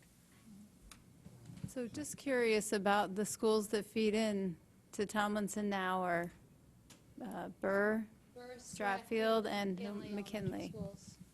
Okay. So a lot of those folks, if they're entering at the end of the school day for pickup, they would very likely be coming from the Ludlow Middle School direction to enter the site. So would they then, is the idea that they would then enter the train station lot and come around underneath? Is that the idea? I believe they can go either way. They can go, I'm sorry. The other, but if I guess what I'm saying is you're encouraging end-of-day drop-off over here to try and bring people out of the building over there. So We would that's- encourage that, which would mean, yes, they would go through the train station parking lot and around to the lower lot. Okay. Thank you. The only thing I'll add is when we met with the police commission, everybody agreed that parents in the morning are in much more of a hurry to drop kids and get going to work. In the afternoon, they tend to not mind finding a spot to stop and wait till the bell rings and the kids come out. So that was the driver for that design. Gotcha. Thank you. That's all for now for me. Okay. Any other questions, comments, concerns from board members? All right.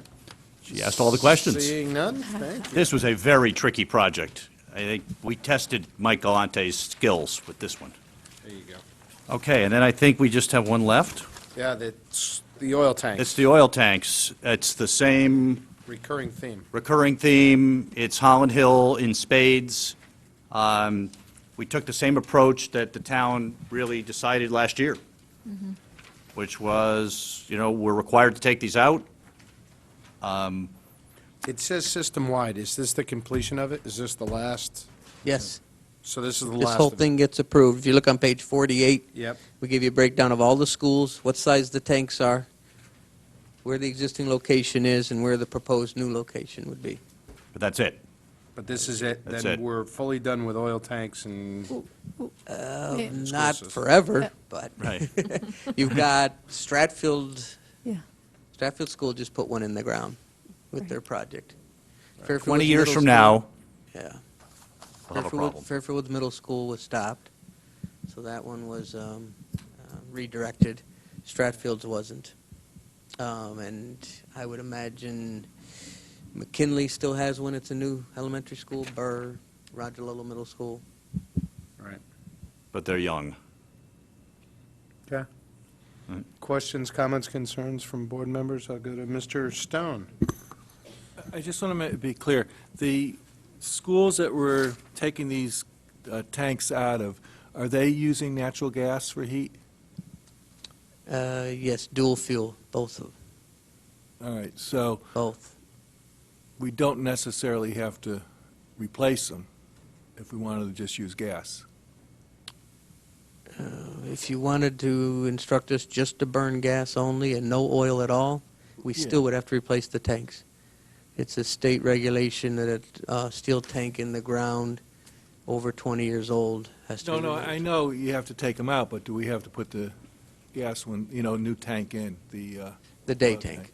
Right. You wouldn't have to put the day tank in. That's what No, I'm we saying. don't Okay. have to, but we're, based on the feedback we got last year, that's how we built this program. Right. Can I get a cost on those day tanks? Sure. Okay, thanks.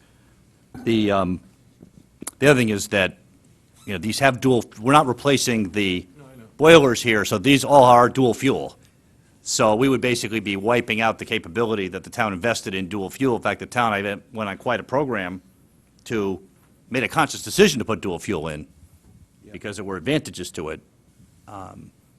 One of which is the backup system. So, but we can cost out the part of the project that is the day tank installation piece. That's a fair point. Ms. McCarthy-Vahey. Thank you, Mr. Chairman. Speaking of Fairfield Woods, what did happen to that oil tank? It went on tour. It did, it lived at Lake Mohegan for a while. I don't know. Last I heard, the building committee was working with Malkin to try and sell it to another project. eBay. Okay, so I don't we know. don't know. Wasn't our idea. Remember, that's in the purview I of can the tell building you committee. it's not in the ground at Fairfield Woods Middle School. Thank you. I guess I'll ask them. I don't know what happened to Okay. it. And, Does yep, Rich- Mr. Bachfeld. Thank you so much, Mr. Chairman. Just curious why the high schools would require a so much larger whatever you want to call it, what's Yeah, the phrase you tank. used? Yeah, I'm sorry? they need a larger Day day tank, tank because of their size. The high schools are running on 3 boilers. The elementary schools are running on 2. And the high school would be running and burning so much oil. 10 times as much? Yeah, they wouldn't be able to do it with a 250-gallon. That would burn up in, I think they told us, 6 or 7 hours. Whereas the day tank at the elementary schools, we believe we'll get 5 days out of it before it needs to be refilled. So a 300-gallon tank at an elementary school could go for 5 days, but we need a 2,000-gallon tank at a For the high school? schools. The ratios sound, and the high school is that much bigger than the elementary schools? I mean, we actually do the numbers, we're talking. Yeah, the high schools are close to 300,000 square feet. The elementaries are anywhere from 45,000 to 70,000 They're almost 10 times as square big. feet. Okay, I Just know- as a ballpark, we're doing 300,000 square feet of roof at Ward. Right. That pretty much covers the floor area. So, You learn something every day. They're big. Big and sprawling. All right. Any other questions, comments on this one? Seeing none, I'd like to thank you all for coming in tonight. Thank you. Thank you. And I'd like to turn it over to the public for public comment on any of the education items. I'll ask that we limit public comment to statements or comments on the project themselves, not to actual questions. We don't want to get into a process where the public is asking questions. That just lengthens the term. You're happy to email the questions to one of us or to our board, and we may ask them going forward. But does any members of the public have a comment? Please come up to one of the microphones. We'll use that one over there.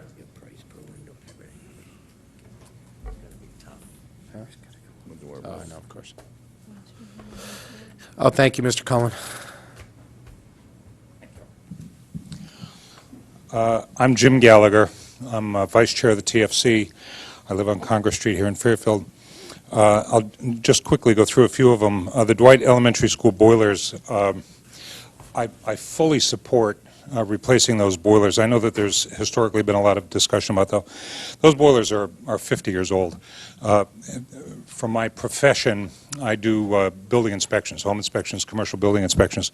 When a boiler reaches 30 years, it's time for replacement. So not only are you replacing these boilers for efficiency, it's also for safety and reliability. When boilers get that old, it gets to a point where you're spending so much money trying to patch them together and keep them running that it becomes unfeasible to do that. So I fully support that. The bathrooms, I think the bathrooms have worked out well, and I would support the bathroom project also. The window replacement project at Osborne Hill, I'm going to be speaking with both of these boards at the end of the evening, requesting $200,000 for testing for the Ludlow windows, and that's only scratching the surface of what we're going to have to do with the Ludlow windows, which are about the same genre as the windows at Osborne Hill. I'm certainly 100% in favor of upgrading our schools and making our schools safe and efficient and everything else, but I think we need to maybe learn from what we're going to do at Ludlow before we start opening another can of worms at Osborne Hill simultaneously. We've got a great big project ahead of us at Ludlow, and if Osborne Hill can live for a couple of years until we learn by our mistakes at Ludlow, I think we'd be best served doing something like that. And the oil tank removal, I'm 100% in favor of the idea of removing the oil tanks. I think it's a great idea. I'm not convinced that we need to have dual fuel.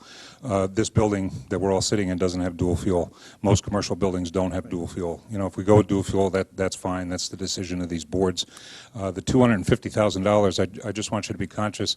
I was on the Stratfield School Building Committee, and when we took one of the two tanks out, there was a relatively large spill at the tank, and it cost over $100,000 just for remediation of the soils there. So this $200,000 may not be sufficient for the project. The early testing of the tank at Stratfield School showed that there were no leaks, and we didn't discover it until we took the tank, or until we excavated the tank and discovered that there was a lot of leaks there. So $250 may not quite be enough for this project. Thank you. Thank you, Mr. Gallagher.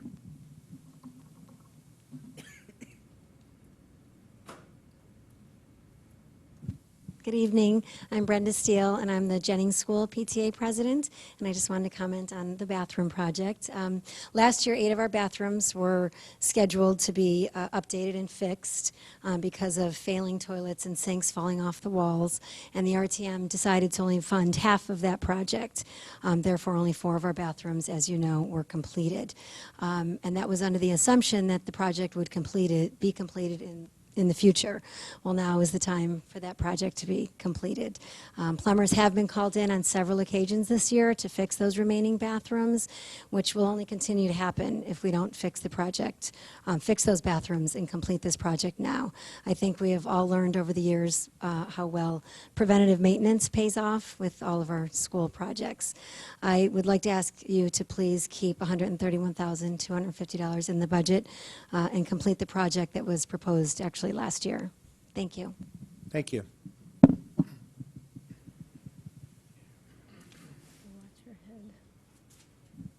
Thank you, Mr. Chairman. David Becker, RTM District 1. I'd like to speak about the Jennings bathrooms from last year. I will forward you a copy of the minutes from the RTM. I think that would shed some light and be very helpful for everybody to review.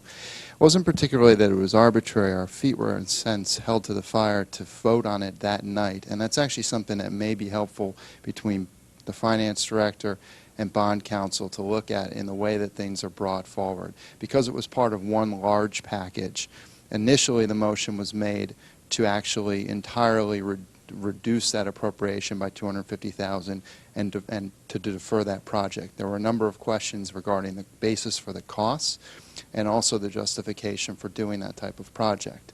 At that time, I actually had brought up whether or not we could simply postpone it. As many items last year, I think we went through TFC and all of the boards multiple times postponing things and getting more information.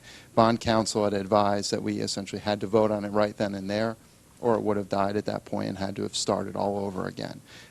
So doing that at that point, based on the figures we had and some of the work that people had done, and the severity of the sink issue, it essentially was determined to cut it in half, and that was hopefully enough to cover the major issues that need to be done, and potentially later go back and do some of the other things, but to deal with all of the sinks, because those were the big issues across the board. That isn't what ultimately ended up taking place. They essentially did half, and here you have the remaining half. So I don't know how that potentially could have come into play in regards to the question that was raised about the overall cost actually end up being potentially higher. Maybe if all they did was the sinks, it would have.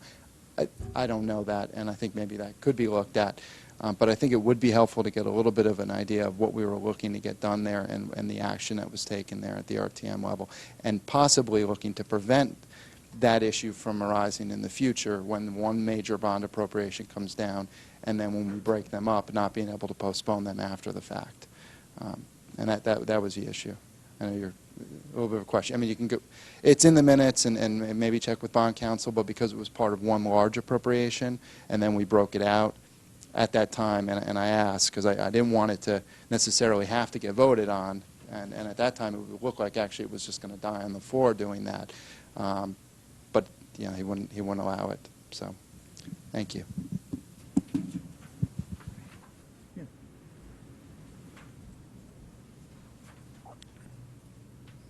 Hello. Hi, Kathy Coyle, 84 Sherwood Farm Road. And I have to ask you guys for a little bit of help. Is this moment the only time for public comment tonight, or is there going to be another public comment after? There'll be public comment after, but mostly on the town side projects. This would be the appropriate time for anything on the Board of Ed side projects that we just So heard would that about. include the Ludlow windows, Fairfield Ludlow High School windows? We're not hearing those tonight. Oh, I was told you were by No, the we're- Board of Selectmen's office. Okay. No, we just received the rather voluminous package of information on that. And it's also not included in the current bond resolution that's before us. So, okay. It was given to us for informational purposes only, to let us know that that is on the docket, So it's not on the agenda, so then but I it's was- not on the agenda tonight. Okay, so Okay. I can't speak to it You're now? more than welcome. I'll let you speak on it tonight. 'cause All you right, came great, out because I'm last. here. I came out to There see you go. everybody tonight. Hello. I'm Kathy Coyle. I am Fairfield Ludlow High School PTA President-elect, and in anticipation of this being on the agenda, the Executive Board did draft a letter for the Board of Selectmen and the Board of Finance in regards to the additional funding for the testing, and it states, "We, the Fairfield Ludlow High School PTA Executive Board, strongly urge you to approve the Town Facilities Committee's monetary request for additional hazardous materials testing of the Ludlow High School windows. In preparation for Ludlow's window project, preliminary tests for asbestos, lead, and PCBs were taken from 15 window samples in October of 2011. 4 of those samples showed highly elevated levels of PCBs. PCBs are known carcinogens, petroleum-based compounds that seep into surrounding building material and the environment, and exposure to PCBs is a very serious health risk. We need to ensure the safety and well-being of our students and staff with further testing and remediation, and we would greatly appreciate your support in this matter." So I apologize for speaking out of turn, but I was sent here with a mission, and I have completed my mission. And I really do hope that you seriously consider this, because this has been kind of stalled in the process of coming to you and brought before these boards, and it is a very serious issue. to the point where central office has graciously tested 2 of our classrooms because the PCBs were found in the interior caulking of classrooms where they're actively used by students and staff. And it's of great concern to us. So I hope that you would, very carefully consider it when it's appropriate, which is hopefully very soon. So thank you. Thank you very much, and you're, A, not out of line at all, and B, what we want to make sure is we followed that story in the local press, so we're aware of the situation. We want to make sure that we're able to have all the facts before us, have the appropriate time to review the documents, and give the item a fair hearing, not just as it relates to the 200,000, but as it relates to the building or to the window project as a whole. And when do you see that timeline? Very shortly. Within probably the next couple of months. I mean, I would think So not within weeks, but April. months. No, I would think within weeks, but we've got a budget process to go through here, and we just got the information. I think, Mr. Chair, if I might, since these are joint hearings, Yeah. the information arrived late yesterday afternoon, so we made sure to get it out to everybody from that standpoint. It's not fair to the committee members here on either board to say, look, you got this less than 24 hours before this session. However, saying that, the parents have been voicing their concerns. I think it's something that's obviously is a concern. I think that the chair and I talked earlier today about working together to find, since this group of boards will meeting just a few times in Yeah. the next 30 days, that given our cycle, that we're going to look to find a time to properly hear this and hopefully get it on the RTM agenda in late March, if that's possible. Because I believe there is an EPA mandate, once you find PCBs, you have to go forward with testing. Whatever the mandate is, our board will comply with whatever. But again, we just got this information, like 5:30 yesterday afternoon. So, Well, thank you very much. thank you. No, thank you for coming. And, Mr. Chair, we can sit down at some point and look at the schedule and see what would be Yep. appropriate in terms of addressing that. Absolutely. Please, Mr. Walt. Jay Walk, RTM District 6. I'm here tonight to talk about Tomlinson School. I just wanted to thank Dr. Title and our Board of Ed Chairman and Mr. Cullen for trying to figure out a solution to the parking situation at Tomlinson and traffic situation. My son goes to Tomlinson School. Matter of fact, I just saw his report card, and on his report card, it says tardy. And I'm trying to figure out how he was tardy since he takes the bus to school. And my son Brett said to me, it was the fact that the buses couldn't get into the school on time. And then he got had to have a tardy. But the other thing, I'll let that go and I'll just be quick, is, and you know how I can talk. But anyway, the doors, going to the question about the front doors and all the doors in Tomlinson, I've seen this firsthand. I've been there. I've gone around myself. I've looked at what the problems are. There's an issue with the fire. I believe there's a code issue. Some of the doors don't close. So if anybody's seen the movie Backdraft, I'm a little concerned. So the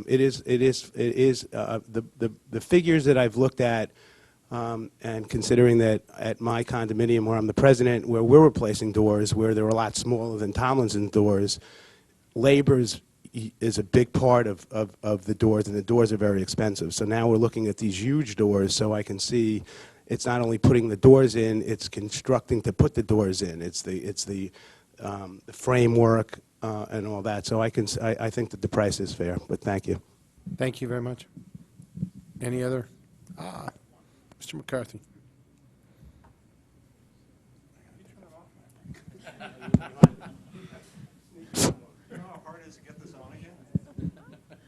I think it was intentional. Clearly. Tom McCarthy, District 8. Real quick, Dave talked about this, but just to be clear, the reason the RTM did not sign up for the renovation on the bathrooms at Jennings was because after touring the bathrooms, and there are dozens of us who did, we did not feel that the Board of Ed made its case for a complete renovation of the bathroom. As we looked at it, the only thing we saw that needed immediate attention were the sinks and the rough plumbing, and we found it impossible to reconcile $250,000 to fix sinks and rough plumbing. So it was never the intention to carve up the process into 2 years. If we felt that the bathrooms warranted complete renovation, we would have done it all at once and realized the cost savings, as Mr. Kiley pointed out. I would be in complete agreement with you. It wouldn't make sense to carve it up and spend more over a 2-year period. But in looking at those bathrooms and looking at tile and looking at interior fixtures and so forth, they didn't look that bad. They didn't look that bad to us, and a lot of us took a look at them. We toured them and took a hard look. The only thing we saw that was needed attention we agreed with was the rough plumbing behind the walls and those sinks. And again, as I say, it was never our intention to sign up for complete renovation after looking at it. Just fix what needed to be fixed and move on. Thank you, Mr. McCarthy. Any other questions, comments, concerns? All right, seeing none, I'm going to call for a 5-minute break here, and then we'll set up the town side review. Thank you.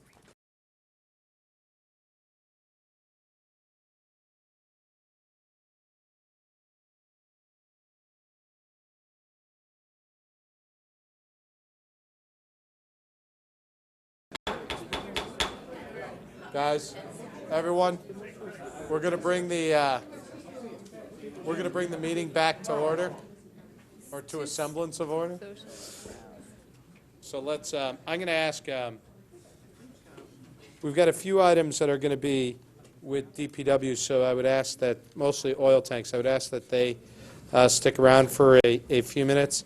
And I'm going to ask if it's okay, I'm going to ask the Golf Commission to come forward and walk us through briefly the renovation there, because they only have one item. So I want to be cognizant of their time. Good evening, gentlemen. Good evening. Good evening. My name is Craig Curley. I'm the chairman of the Golf Commission for the town of Fairfield. Thank you for hearing us tonight. We've got Peter Grace here, who's the superintendent for the course. Appreciate you also putting us up in front on the agenda as well. Great.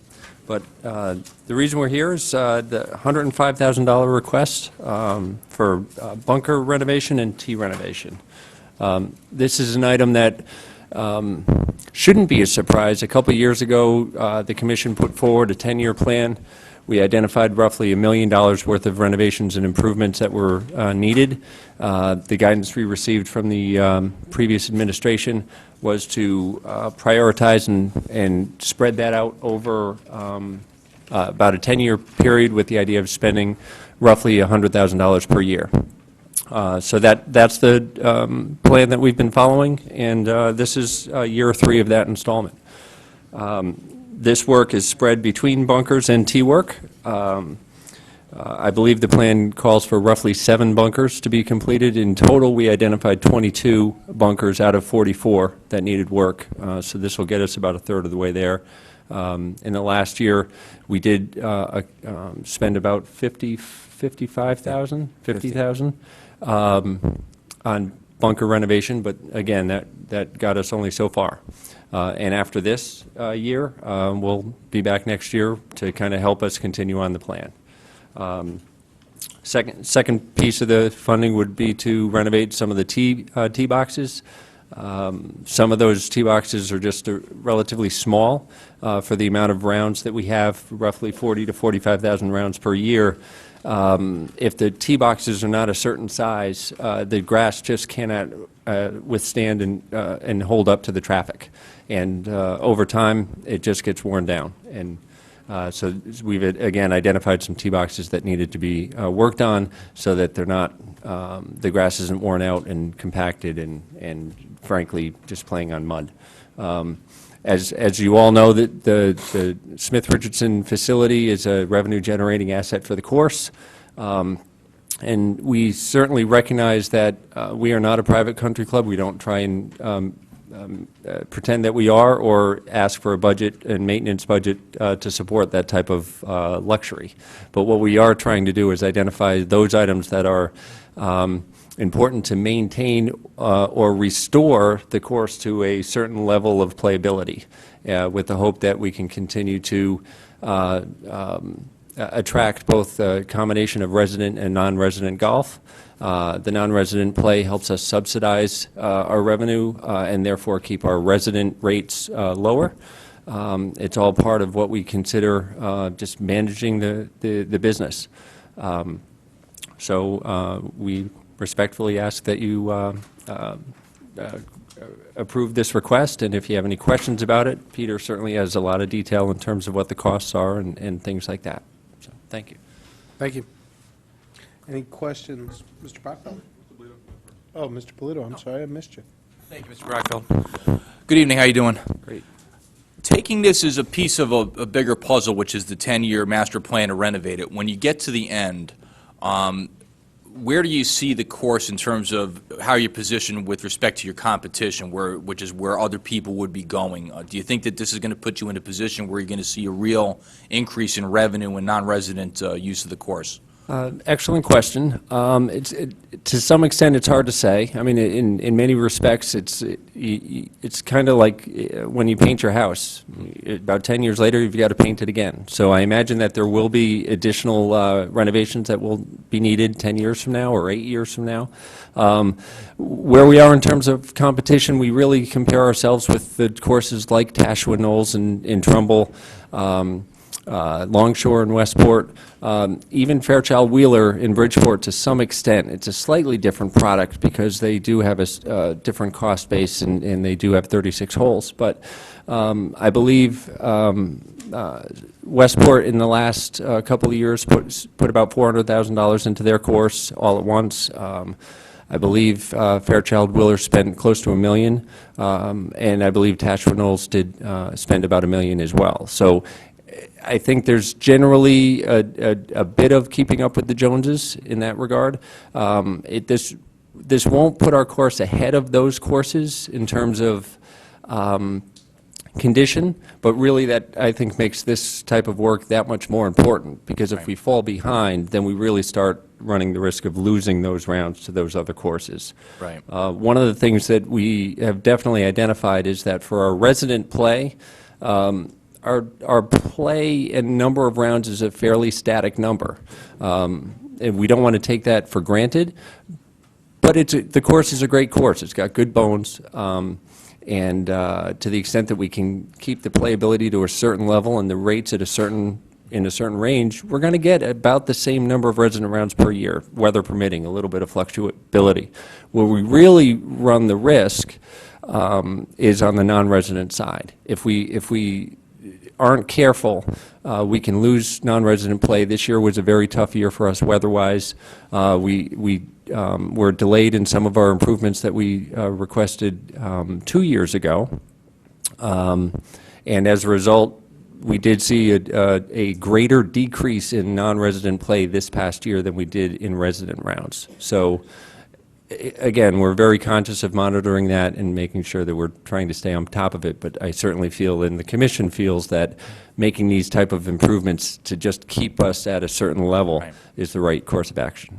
What's the feedback you've gotten on what you've done already? Because I know the big thing last year was the drainage on the fairways. Have you gotten any feedback from golfers about that? Yeah. Why hasn't it been done yet? Okay. Yeah. Unfortunately, the first stage of this process was about $180,000, which was approved, and we've been working closely with the Conservation Commission and the Conservation Department to make sure that those drainage-related improvements and repairs really were done to their satisfaction. So about a 15-month delay, maybe a little longer. This past winter, we broke ground and started that work, and with a little bit of luck, we'll be through that before the start of the season, or at least early into this year. So we really haven't had the benefit of that work reflect in our golf course yet. That said, the improvements, fast forward a year on the budget cycle, we had about $50,000 approved this past year. which was spent on the bunker work for a number of holes, and that work was received tremendously. The feedback was fantastic from almost everyone who saw the projects. Right. So. Now, just as a general big-picture question, from what I've read in the paper and magazines, the golf industry as a whole is, kind of on a downturn like everything else with this economy. Are you concerned that the people that you lost through the economy aren't coming back ever? I mean, is golf that type of sport where once you're done with it, you're done with it? Or do you anticipate the investment you're making in the course is going to pay dividends? Once the economy gets better, you're anticipating people will start playing more golf? Yeah, another great question. That's a tough one. We don't have the crystal ball. So again, we've got a number of factors that we've considered: bad weather this past year, the economy, a lot of unemployment. There are a lot of times when people are just making decisions not to play golf. So our numbers have been down this year, but they're down pretty evenly across the state, or consistent with the drop-off. Which I actually think might be a little bit more alarming, because I would have thought that we might have been falling a little bit behind. Right. Different way to interpret that. Having said that, we are striving to, in some of the things we did this year in terms of our rate structure and non-resident season pass, things like that, we've tried to attract some golfers to fill the course during what otherwise would be off-peak periods. And also this year, I'm very excited about the PGA of America introducing a new initiative to try and reinvigorate golf in some atypical ways, not just at the junior level, which is a pretty common approach, but also at the senior level as well, which I think might work well for the town of Fairfield as well. On that note, do you anticipate with the renovations that you're doing, once you get to completion, that you'll be able to attract major events like, say, the FCAC tournament, or scholastic tournaments, things of that nature that might generate some publicity and some revenue? Yeah, actually, that's something that we already have done for a number of years. This year, in 2012, the Smith Richardson is hosting the Connecticut State Golf Association Public Links Championship. So public golfers from all around the state will be coming to Fairfield to play a practice round, and then playing 1 or 2 rounds of golf at Smith, depending on their performance. We have a great relationship with the CSGA. Last year, we hosted the mixed two-person team event. The year before, it was another event, which I can't recall which it was. Qualifier. Yeah, it was the Connecticut Open qualifier. So we're always trying to make our course available to an audience that would allow us to kind of broaden our reach. Okay, thanks very much. I was just going to add that the bunker restoration that was done last year on number 3, I sent Mr. Flynn, the pictures of the third hole. What's that? Don't make that mistake.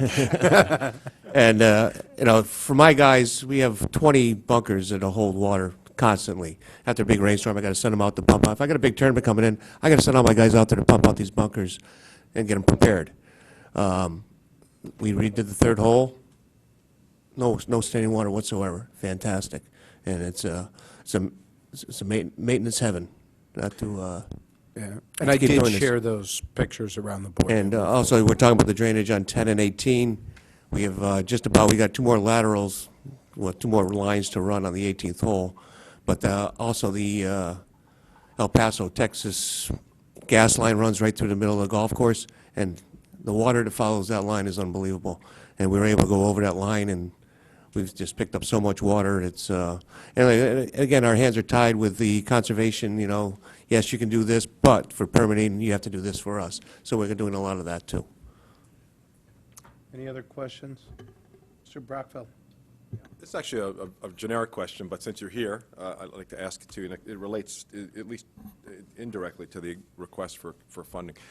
As chairman of the Golf Commission, have you done or do you regularly evaluate the benefits and costs of the town being in the golf business versus farming this out to a large national like Arnold Palmer or something like that, who manage golf courses and they pay, it's a one-price thing, and it's their responsibility to do all this stuff and to make sure the course is great and to attract golfers and so forth? Another great question.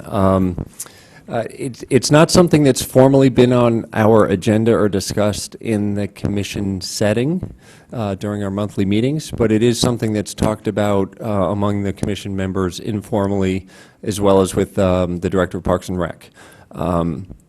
I really look at the golf course operations right now, as it currently sits, two ways. With respect to the golf operations, we're absolutely in the golf business. We have the risks and rewards of ownership. If our revenues are down and our expenses are up, we have a bad year. And conversely, if our revenues are up and our expenses are managed well, we've got a great year. I can say that in the last 10 years, the golf course has never run a deficit with a fully loaded P&L, including bond amortization and the like. It's contributed about a $2.5 million surplus over the 10-year period to the town fund, and averaged roughly $200,000 per year. So we recognize that the operation has been a positive contributing asset for the town. But the other half of the golf operations at the golf course is the restaurant side, the concessions. The town isn't in the restaurant business, and in that regard, we simplify the process by simply putting out to bid for someone to run the restaurant, and we collect rent. And that's a very static number, and it's very easy to manage. We want to make sure the service is good and the product is good and things like that. And I think with our new concessionaire who came in about a year ago, he did a tremendous job of renovating the clubhouse, at least on the interior, and making it more welcoming and attractive. The food is Irish pub food, so it's not gourmet, but I think given our setting, it works. In a couple of months' time, we'll be back with a look at some longer-term plans for the clubhouse itself and ways to make that more appealing to the town on an annual basis as opposed to a golf season basis. And with that, we will look closely at whether farming out some or all of the operations makes sense or not. Okay. I appreciate that. I'm clear. It's obvious you have thought about it. I just would say that the only thing I would say answer to that would be that it's great that the golf course has thrown off cash and not been a drain based on what you're telling us, but that doesn't mean it couldn't throw off twice as much money, hypothetically, if it was managed by some group that potentially had economies of scale and expertise and so forth. So I just think personally that a town, and this is really a very philosophical comment, that really isn't only directed to the golf course. There's probably other things I could think of that we do that we probably shouldn't or we should consider not doing. I would just think it would be useful to at least contemplate whether, or at least know, what the alternatives are and what the costs and benefits might be of having an outside group bid on the right to run it and so forth. Right. That's all. Right. Yeah, and I guess one of the risks that you run when you do that is it becomes less of a town course. I think about the operation at Whitney Farms in Monroe. It's a privately run course, and as a result, instead of paying $28 per round on the weekend or $22 during the week, you're paying $65. So to the extent that we want to make this a course and an asset to the town and the town residents, again, I started out by saying we use the non-resident rounds as a way to subsidize and keep resident rates low. I'm not sure we have that benefit once it becomes quasi-private, or at least run privately, but it's certainly something I can talk to Jerry Lombardo about and see if he can look into some of the other options. Okay, I do appreciate it. Fairchild Wheeler also tried that quite a few years ago, and the people who came in, they kind of ran them out of town, and the golf course was just decrepitated, and they're still playing catch-up from it right now. That's a partial answer right there. Seeing no other hands at this point, I get a couple of things following on what Mr. Brockfeld said. Can we actually see that analysis? I was going to ask Paul Craig before you said this. Can we see an analysis of P&L of the golf course year over year? And I think, in fairness, we need to actually include in that P&L the unemployment costs, because I know that we have unemployment costs related to golf personnel, I believe. At least that's always been the explanation, that the golf course has a large amount of unemployment costs that's picked up by the town in the off-season. So if we could just see for the last several years, including what's included in this budget, a true P&L for golf I'll operations. speak to would be Mr. great. Lombardo, who's on vacation right now and is back Yeah. Tuesday or Wednesday. And I'm not He inferring has anything kept by a very that. good thing. I think most of the unemployment costs are in one of the analysis that he's done. Yeah. Because it is a factor. Yeah, no, and that'd be great to know. And I go back to something, there was an exchange between Mr. Polito and Mr. Curley that, when I read this earlier today, I came up with a thought, and then your exchange kind of brought that back to the fore, which was, you guys did a great job putting together a 10-year plan, and you were very cognizant of the cost, saying, hey, we're going to need about $100,000 a year, right, or $1 million over the 10-year period, not including whatever your thoughts might be in the clubhouse, right, and where that goes. And then during your exchange, it was basically, hey, in another 8 years, when we've run through the 10-year plan, we're going to be up in line for another set of maintenance, right? So it really becomes the question becomes a financing question of whether these are actually bonded costs or rather an ongoing cost of operation that should be included in the operating budget of the golf course. Right. You know, of $100,000 a year of maintenance items like this, that is just on a rotating basis, that's what it costs, and that goes to whether your operation is profitable or not profitable. Because it's not going to end when you're done with this $1 million, right? Yeah, and I understand your point, and I can see it, and frankly, a couple of years ago, we had that discussion and Yeah. debate. And I think what we've tried to do is include things in our annual budget that are recurring, like, for example, long-term, we regularly repair and replace certain sections of the cart paths. And every year, we know we're going to have a certain amount of square footage that is going to be replaced. And as a result, that's a reoccurring item in our annual budget, and going forward, that is always part of that. Right. The reason I believe these items were specifically pulled out was because, for the most part, we're talking about work that was neglected over a 40-year period. And while some work was done to try and put a Band-Aid on things here and there, this particular type of work, the restructure or reconstruction of bunkers, wouldn't be it certainly should last much longer than a 10-year period. So with that in mind, that's why these items are here. And to your point, to the extent that we had things that were more generally recurring, I think we would try and keep those in the annual budget. Well, are we doing that or are we not doing it? Because if we've neglected it for 40 years, that would argue the point that we actually have not done it. Well, and that we're playing catch-up now, and I'm just wondering if, much like we did with paving and much like we did with other things, should we be actually, over time, I'm not suggesting all at once, but over time, putting this back into the operating budget, and, to Mr. Brockfeld's somewhat your point, is get a true P&L look at the cost of operations each year. Yeah. Yeah, and frankly, I mentioned the $2.5 million over the 10-year period. If we had taken $100,000 of that surplus each year and put it back into the course, then we'd be in a much better position. Absolutely, the course would be in better condition. And Peter touched on another point, which is incredibly important. Because a lot of these bunkers don't function properly, and when I say function, I mean they don't drain when it rains. I mean, a lot of the pictures that you have in your packages were pictures taken after about 2 to 2.5 inches of rain that occurred 2 to 3 days prior. So all that water should have been gone. But again, my point is,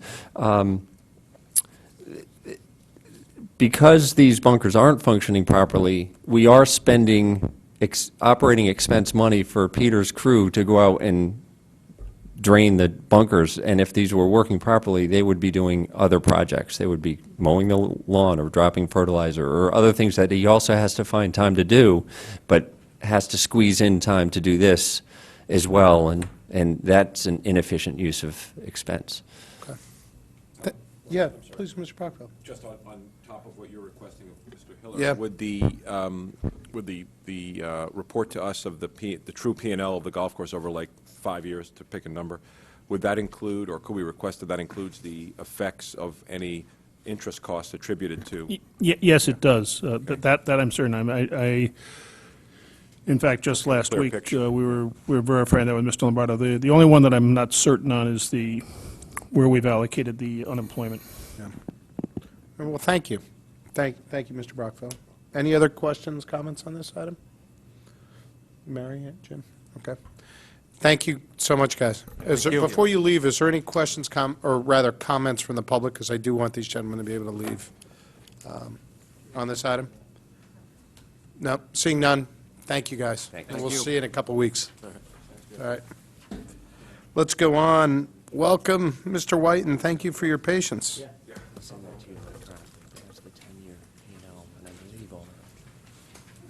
All right, so why don't we, there's 3 items that you have: the underground storage tanks at DPW, the emergency generator, and our favorite item, the fire station number 1 tank removal added costs, which we've been well briefed on previously, I think. So, why don't you turn it over to yourself? Good evening.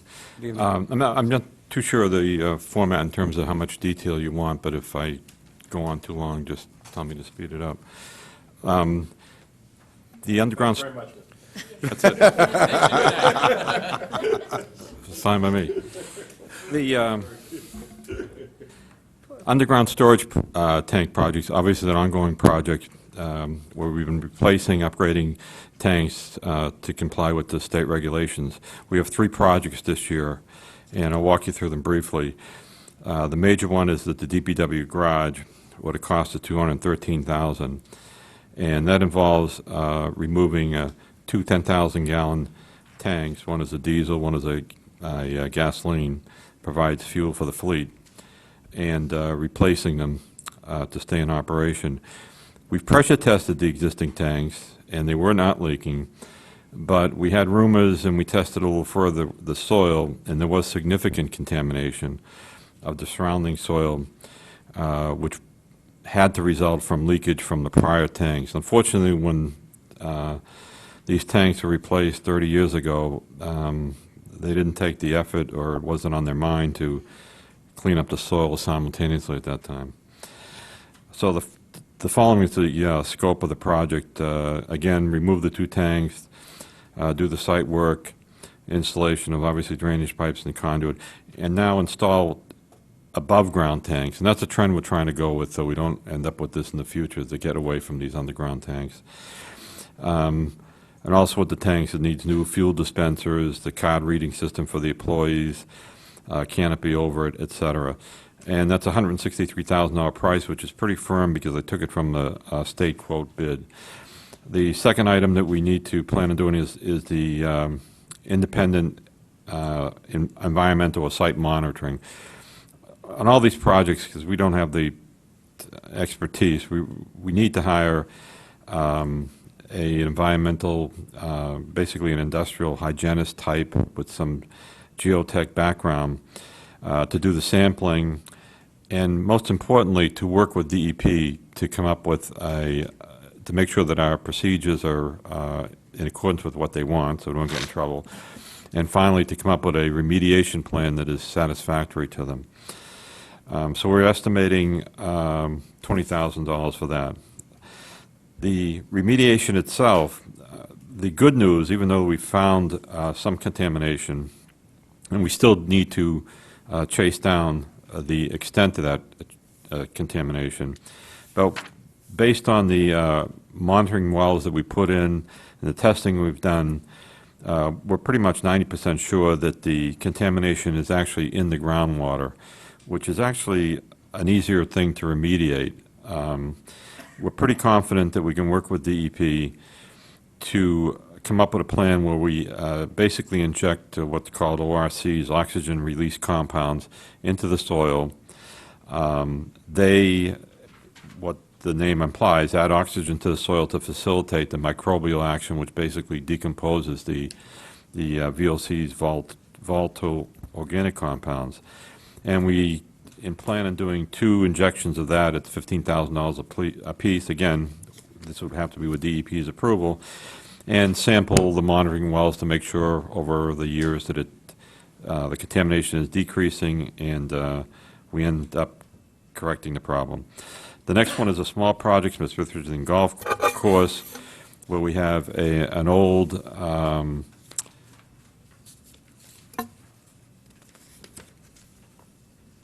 we have an old 1,000-gallon tank buried, a fuel oil tank, and we plan to replace that with 2 temporary above-ground tanks. The reason for that is we don't know the immediate future of what's going to happen at Smith Richardson. We pretty much assure that when it is rehabbed, it will go to all gas.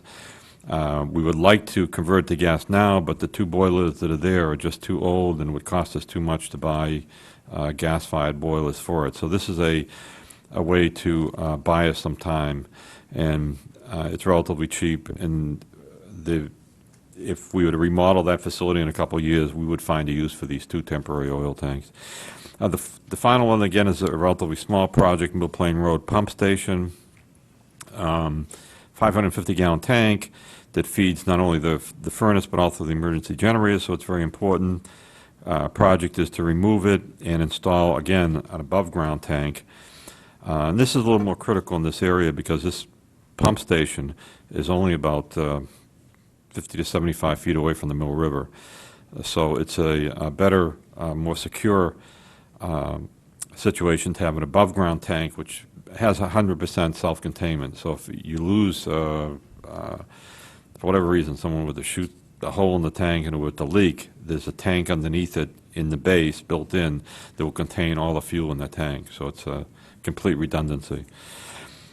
So I have a high reliability of the costs for the project I mentioned above. Any questions? Do we have any questions on these items? Mr. Hiller? Rich, on the last one, on the Mill River Sewage Pump Station plant, shouldn't we, looking at the surplus in the Water Pollution Control Authority, which is in excess of $2.5 million, shouldn't we probably be taking that out of That's a good idea, that too. fund? Yeah, that's a better idea, yes. So I think Would when be we the Mill River. Sure. Okay.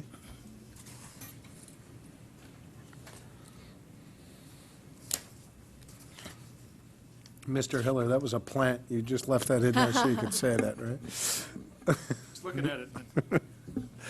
Maybe we could take some of that $2.5 million and add it to our surplus. Wouldn't that be nice? All right. Any other questions, comments on these items? Ms. McCarthy V. Thank you, Mr. Chair, and thank you, Mr. White, for your thorough presentation, as always, and it's very helpful. The DPW garage facility, the item number 2 and 3, the independent environmental monitoring and remediation, for a total of $50,000. Those are both because you know that there is contamination there.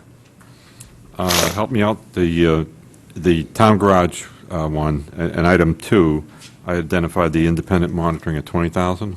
Right, and the remediation at 30,000. Yes, yes. So I guess the reason I'm asking this is because I've opened back up my school book, and Mr. Gallagher's comments reminded me I had forgotten one of my questions, and just kind of comparing, this is a known that we have issues of contamination that have to be dealt with. Yes, we've done Why we've- borings to see that contamination and their core samples, so we know the depth.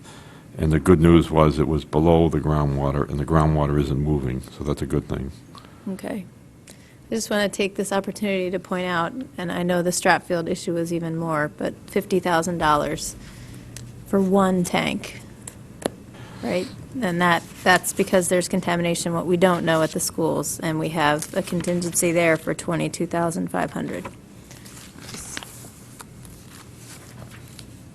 Just a comment. All right. All set? Yep.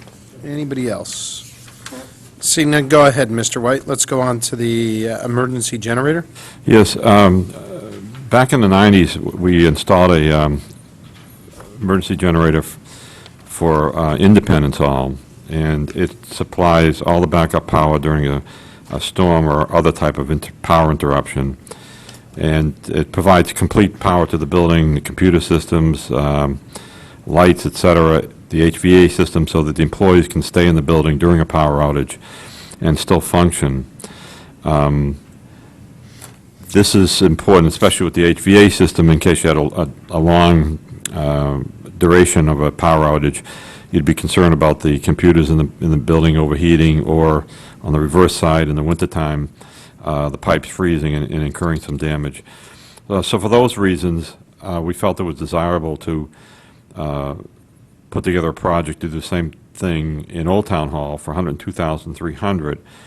In Old Town Hall, we have 48 employees, but we also have some very key agencies there that it would be unfortunate if they could get into work but couldn't use the building because there was no power. The tax collector, the town clerk's office, and the register of voters. So, and as far as the specifics of the project, we plan on using a natural gas fueled generator, 125 kW, natural gas, so we don't have to deal with underground tanks, et cetera. We got, that quote's a pretty firm quote from our electrical contractor.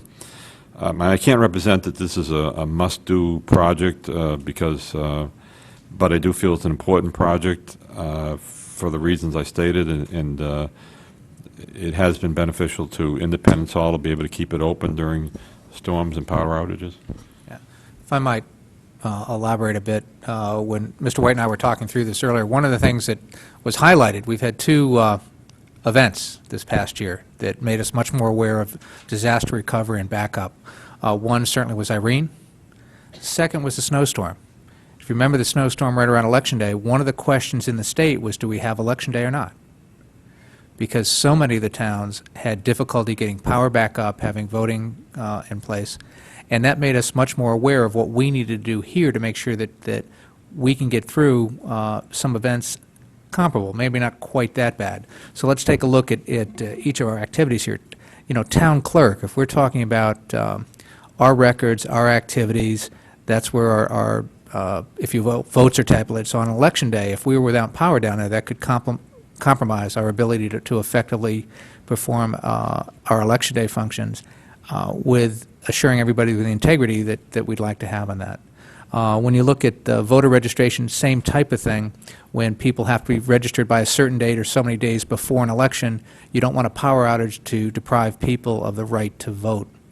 And then going forward, tax collectors, same thing. When money's coming in, you don't want their computer system being down to keep people from paying their taxes on time and being accumulated. So we looked at the cost of this versus potential, the complications that would arise because of those date-specific hard deadlines. We wanted to make sure that we had some backup around that. I'll go to Kristen first. I'll yield. Go ahead. Okay, thank you, thank you. She was quicker in the draw. Ladies first. In terms of generators that are installed in town buildings, can you help me with filling me in on where we do have town buildings and why this would be, where we do have generators for town buildings and why this would be a priority over some other potential locations? Obviously, we have one at the police station and the fire stations. The DPW garage has emergency power. The treatment plant has huge generators to provide emergency power. And there's 8 pump stations that all have backup emergency power.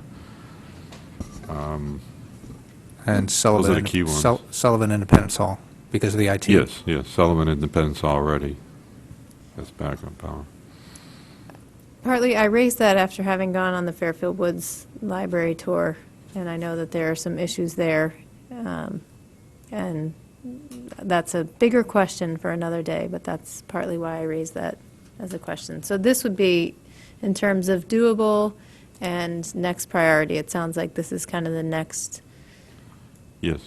best Yeah, option to go with. in Fairfield Woods Library, because it has the backup system to our computer database, we do have a plan this year to install a portable unit there that would cover that operation during a storm, and a few miscellaneous things like the emergency lighting and the sump pumps, things like that.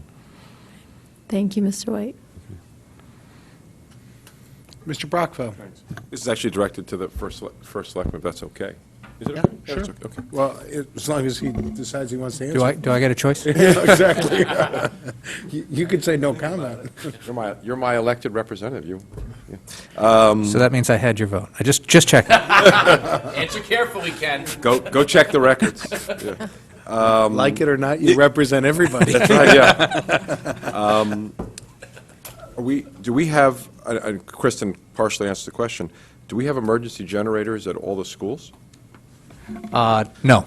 So the voting thing doesn't really make much sense to me as a concern, because if the power is out in the town or large parts of the town, even if if Betsy's office had power, that people still couldn't vote at all the various polling locations. When you use the word all, potentially not, but you can redirect people to another polling place and still, in essence, hold an election.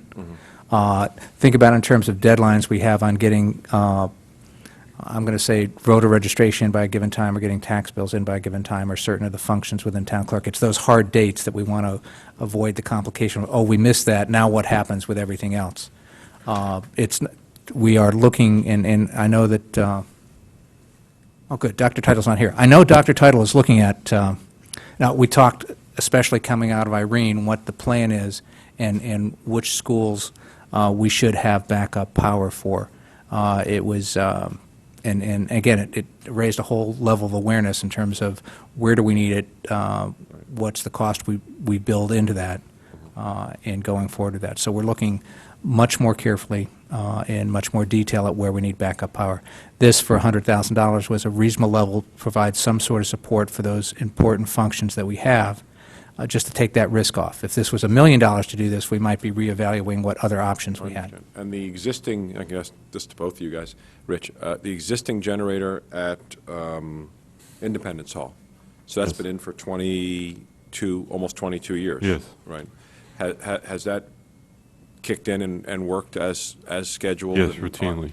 How many times? Yeah. That's what I would ask. Right. How often and how effective? Yeah, it's interesting, the experience with the two buildings is different in terms of when they've lost their power, because they're fed from two different directions. But at Independence Hall, we've, on average, lost at least 1 to 3 times a year for a day or so. But most of the storms occurred, luckily, on the weekend, so there was out on the weekend.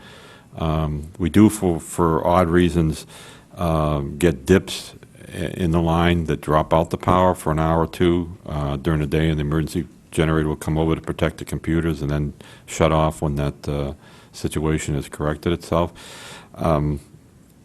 We've been lucky, and I can only describe it that way because it is in a priority line that feeds Old Town Hall.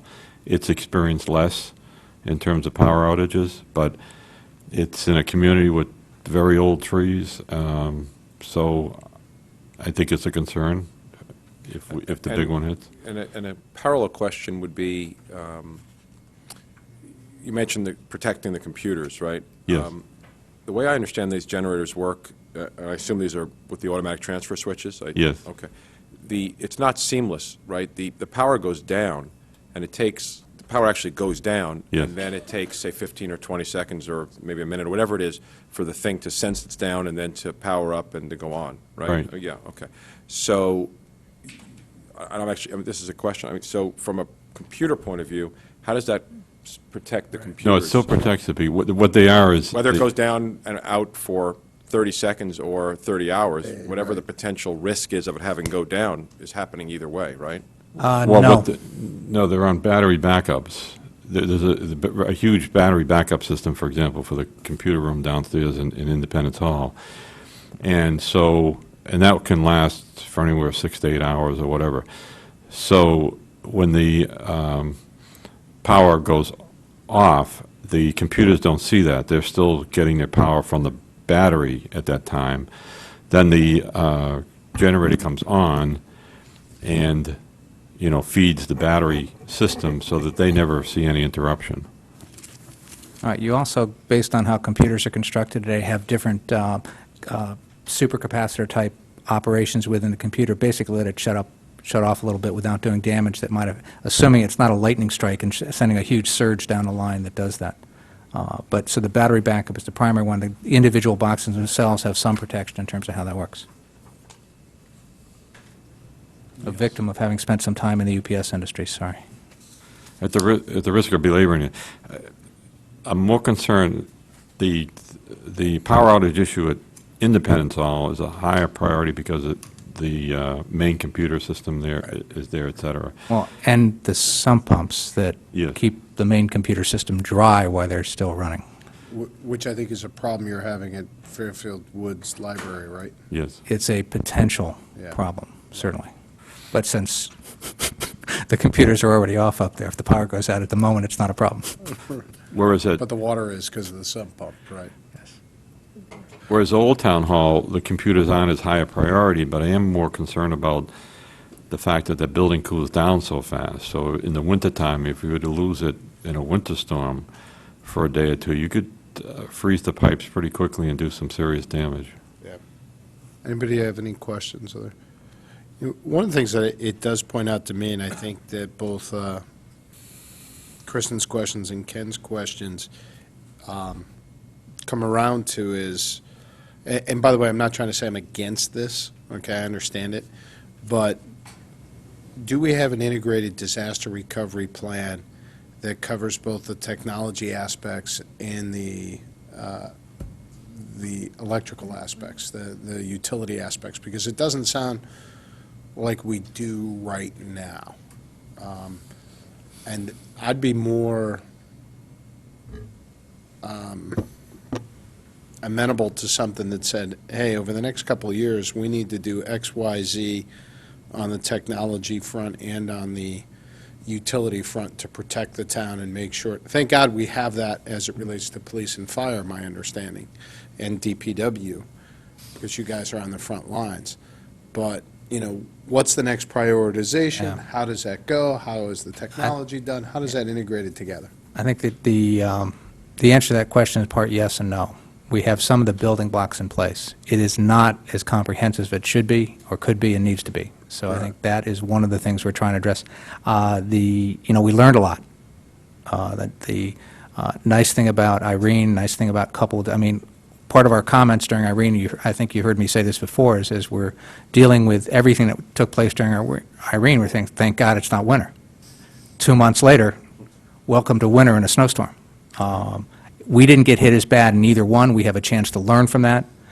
We got a chance to see firsthand what happened in other towns upstate in both occurrences. So we are definitely taking a cycle of learning on that. But your point is well taken, and we're not as tight as we need to be in that area. And Is somebody, and I know there's been a lot going on, but is there somebody that's been put in charge of actually developing that plan and working through that process so that we can have, or, so the administration can have a document and so that it come before us and the other town bodies for appropriate funding?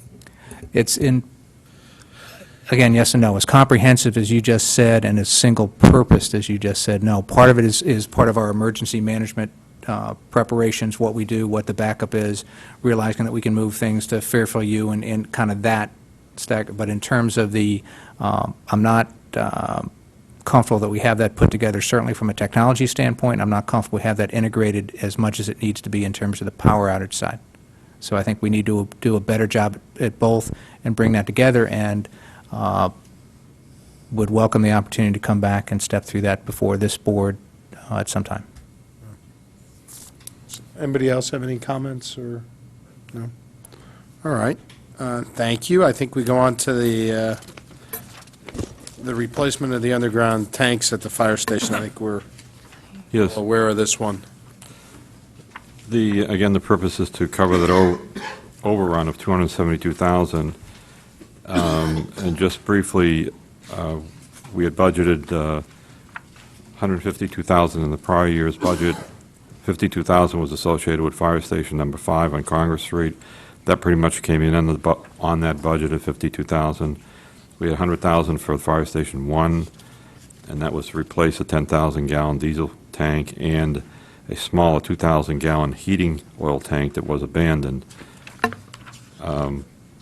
Unfortunately, we couldn't pre-test these tanks because of their age, and we were worried if we did pressure test them, we'd blow them apart. So we had to dig and found out what we were going to get, and there was significant contamination, especially in the area of the big tank. And it was above the groundwater. The groundwater was moving to some extent, migrating. So it was the worst situation with respect to remediation. More than 1,100 cubic yards or 1,650 tons of contaminated soil were transported and sent to the authorized burn facility in Waterbury to be incinerated. When you go briefly through the components of this request, the first one was the original project, based on a state bid, came in at 94,000. If everything was going well, we were under the 100,000. Obviously, when the remediation, or when the oil spill was discovered and all the contaminated soil was discovered, we really had to go quickly with DEP to chase its extent, because we were dealing with a private neighbor on one side and the playground on the other. So we had to make sure that we were going to be short of that in terms of the contaminated soil. The remediation, I described what was done here, and that's a major portion of the expense, $229,000, $110,000 of which was, again, simply for transporting and incinerating the contaminated soil. The rest was the excavation, piping, et cetera. And these are solid numbers because this work has been It's complete, done. Mr. White. These are It's solid, done. these are invoices, Yeah. right? And the other piece that, there were two pieces to the remediation. And one is to get rid of all the contaminated soil that was identified as contaminated. And the second piece is, because we were above the groundwater and contaminating the groundwater, and the groundwater was moving, the DEP required the installation of a groundwater treatment system. There's a picture of it in the pamphlet there, and you can see it's a pretty good-sized trailer. What they had to do is install a network of pipes in gravel in the excavated hole that would actually pick up the contaminated groundwater, pump it up into this trailer where there's filters that remove the contaminants, Yeah. and discharge by permit into the sanitary sewer system. Okay. The next component was the actual cost of monitoring the project. Again, I mentioned we need help and had to have an expert on site. I know this seems high at $49,000. Part of that, 15,000 of which was just simply for the testing, going out to an independent lab and coming back. So the cost for the monitoring was $34,000. But that person has to be on site, testing the soil as we go along, so we're not wasting our money sending clean soil out, putting in extra wells, because we had to again define the extent of the contamination and make sure we didn't get into private property, et cetera. But again, Mr. White, this has already been done, right? Yeah, yes, yeah, okay. Do we have any questions or comments on this item? Mrs. McCarthy-Vahey, yeah. It's a comment. I'm just going to go back again to the school underground fuel oil tanks and make that point again. We're looking at $272,000, and the contingency here is $22,500. I have a concern. Okay. Thank you. Any other, Mr. Tetra? Just to address that, we can't budget that size of contingency for unknowns on every single project going through. Otherwise, we could because you could sit here and say every one of these could be 200,000. Anybody who's spent time around old oil tanks, Mr. Stone is a realtor. I know we've both bumped into it on occasion. It's not the size of the tank, it's the size of the spill that causes problems. But in this issue, like others, any more than in a department budget, you can't put contingency in for every single line item. You have to find some general place to put it. So I think over time, there are two things we're trying to do. One is to expand the contingency in the budget so we have dollars available to do this, so each department doesn't have to have their own contingency fund. Second, with something like this, frankly, on projects like this, much like a school renovation, you get in, you open up a wall. If there's more there, when we got to Tomlinson, there was more there than what we planned on. At some point, we're going to have to come back and get additional funding. As long as that's done on an informed basis to this board and the other boards, everybody knows what it's about and it's justified. In the long run, we save a lot of angst by not just putting excess contingency into every single line item or every single project. Thank you.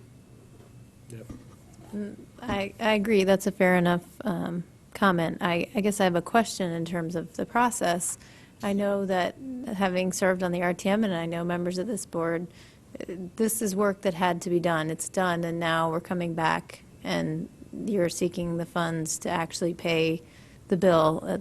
As the chairman said, these are solid numbers because this work has been done. So it's just, how do we address that possibility then in a different way for what may occur with the many other oil tanks that we have, or what could occur, I should say. I think just as an example, I think we did that in the proposed DPW project for next year, in the sense that, again, we couldn't pressure test the tanks to take the chance that we'd blow them out, but we had strong rumors or whatever that when they replaced them, they probably didn't clean up the mess that was there before. So that's why we started testing this year to get a better handle on what we were going to deal with as part of this project next year and come up with an estimate and work with the hygienist to see what a plan that we feel is 90% acceptable to DEP. So that's one way to do it. I mean, the only sure way is to get the tanks out of the ground. The sooner we get the tanks out of the ground, the sooner we limit our liability in terms of what the leak is. There's no magic formula beyond that.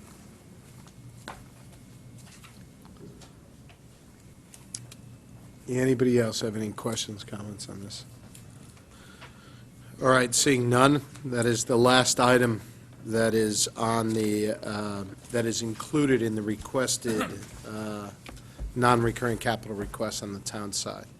Do we have any questions, comments, or rather comments or concerns from the public on these items? Yeah. Good evening.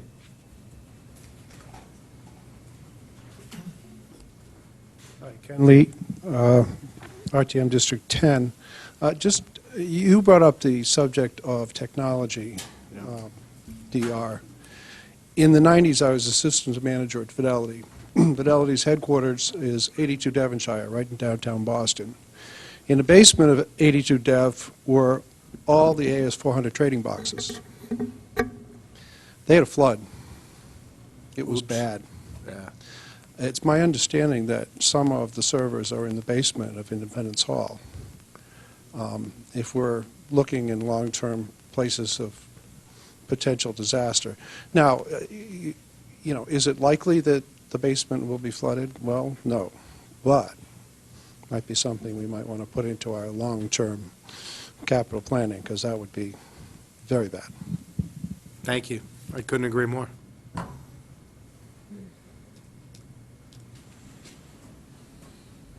Jay Wolk. Turnabout's fair play, man. Thank you, Ken. Yeah, really, where's Tom? Jay Wolk, RTM District 6. I just have a comment on generators.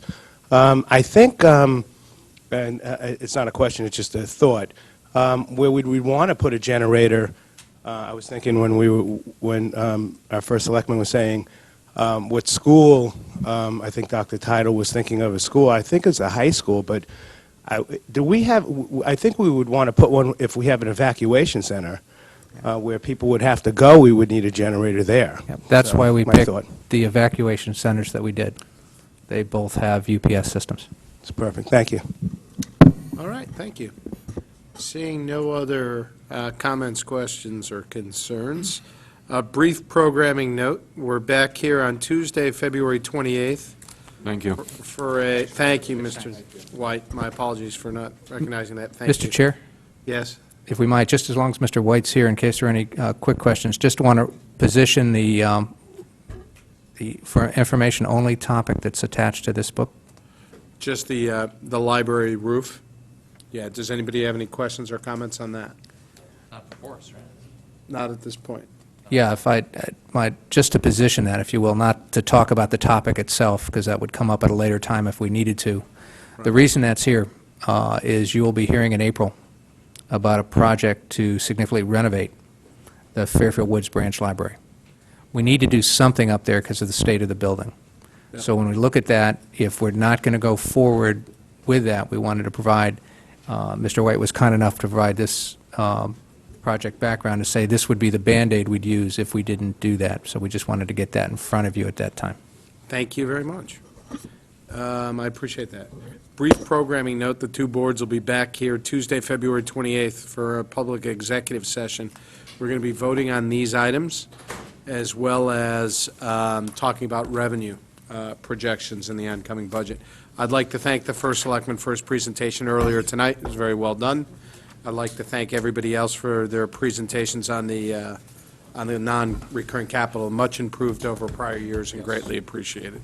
Mr. So, Chairman. do I have a motion? I'm sorry? One quick note. There is a potential, and it hasn't, the Board of Ed may change, but they are, we're doubled up with them on that evening. Yep. On the 28th. Had some conversations with Dr. Title, but right now, we may be moving this location, or our meetings, our joint meetings, to Fairfield Woods Middle School. Okay. And so we will be in touch with you at some point, obviously, prior to the 28th.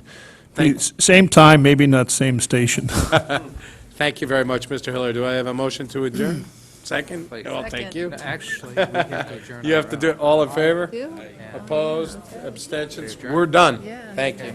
So how does that work for the?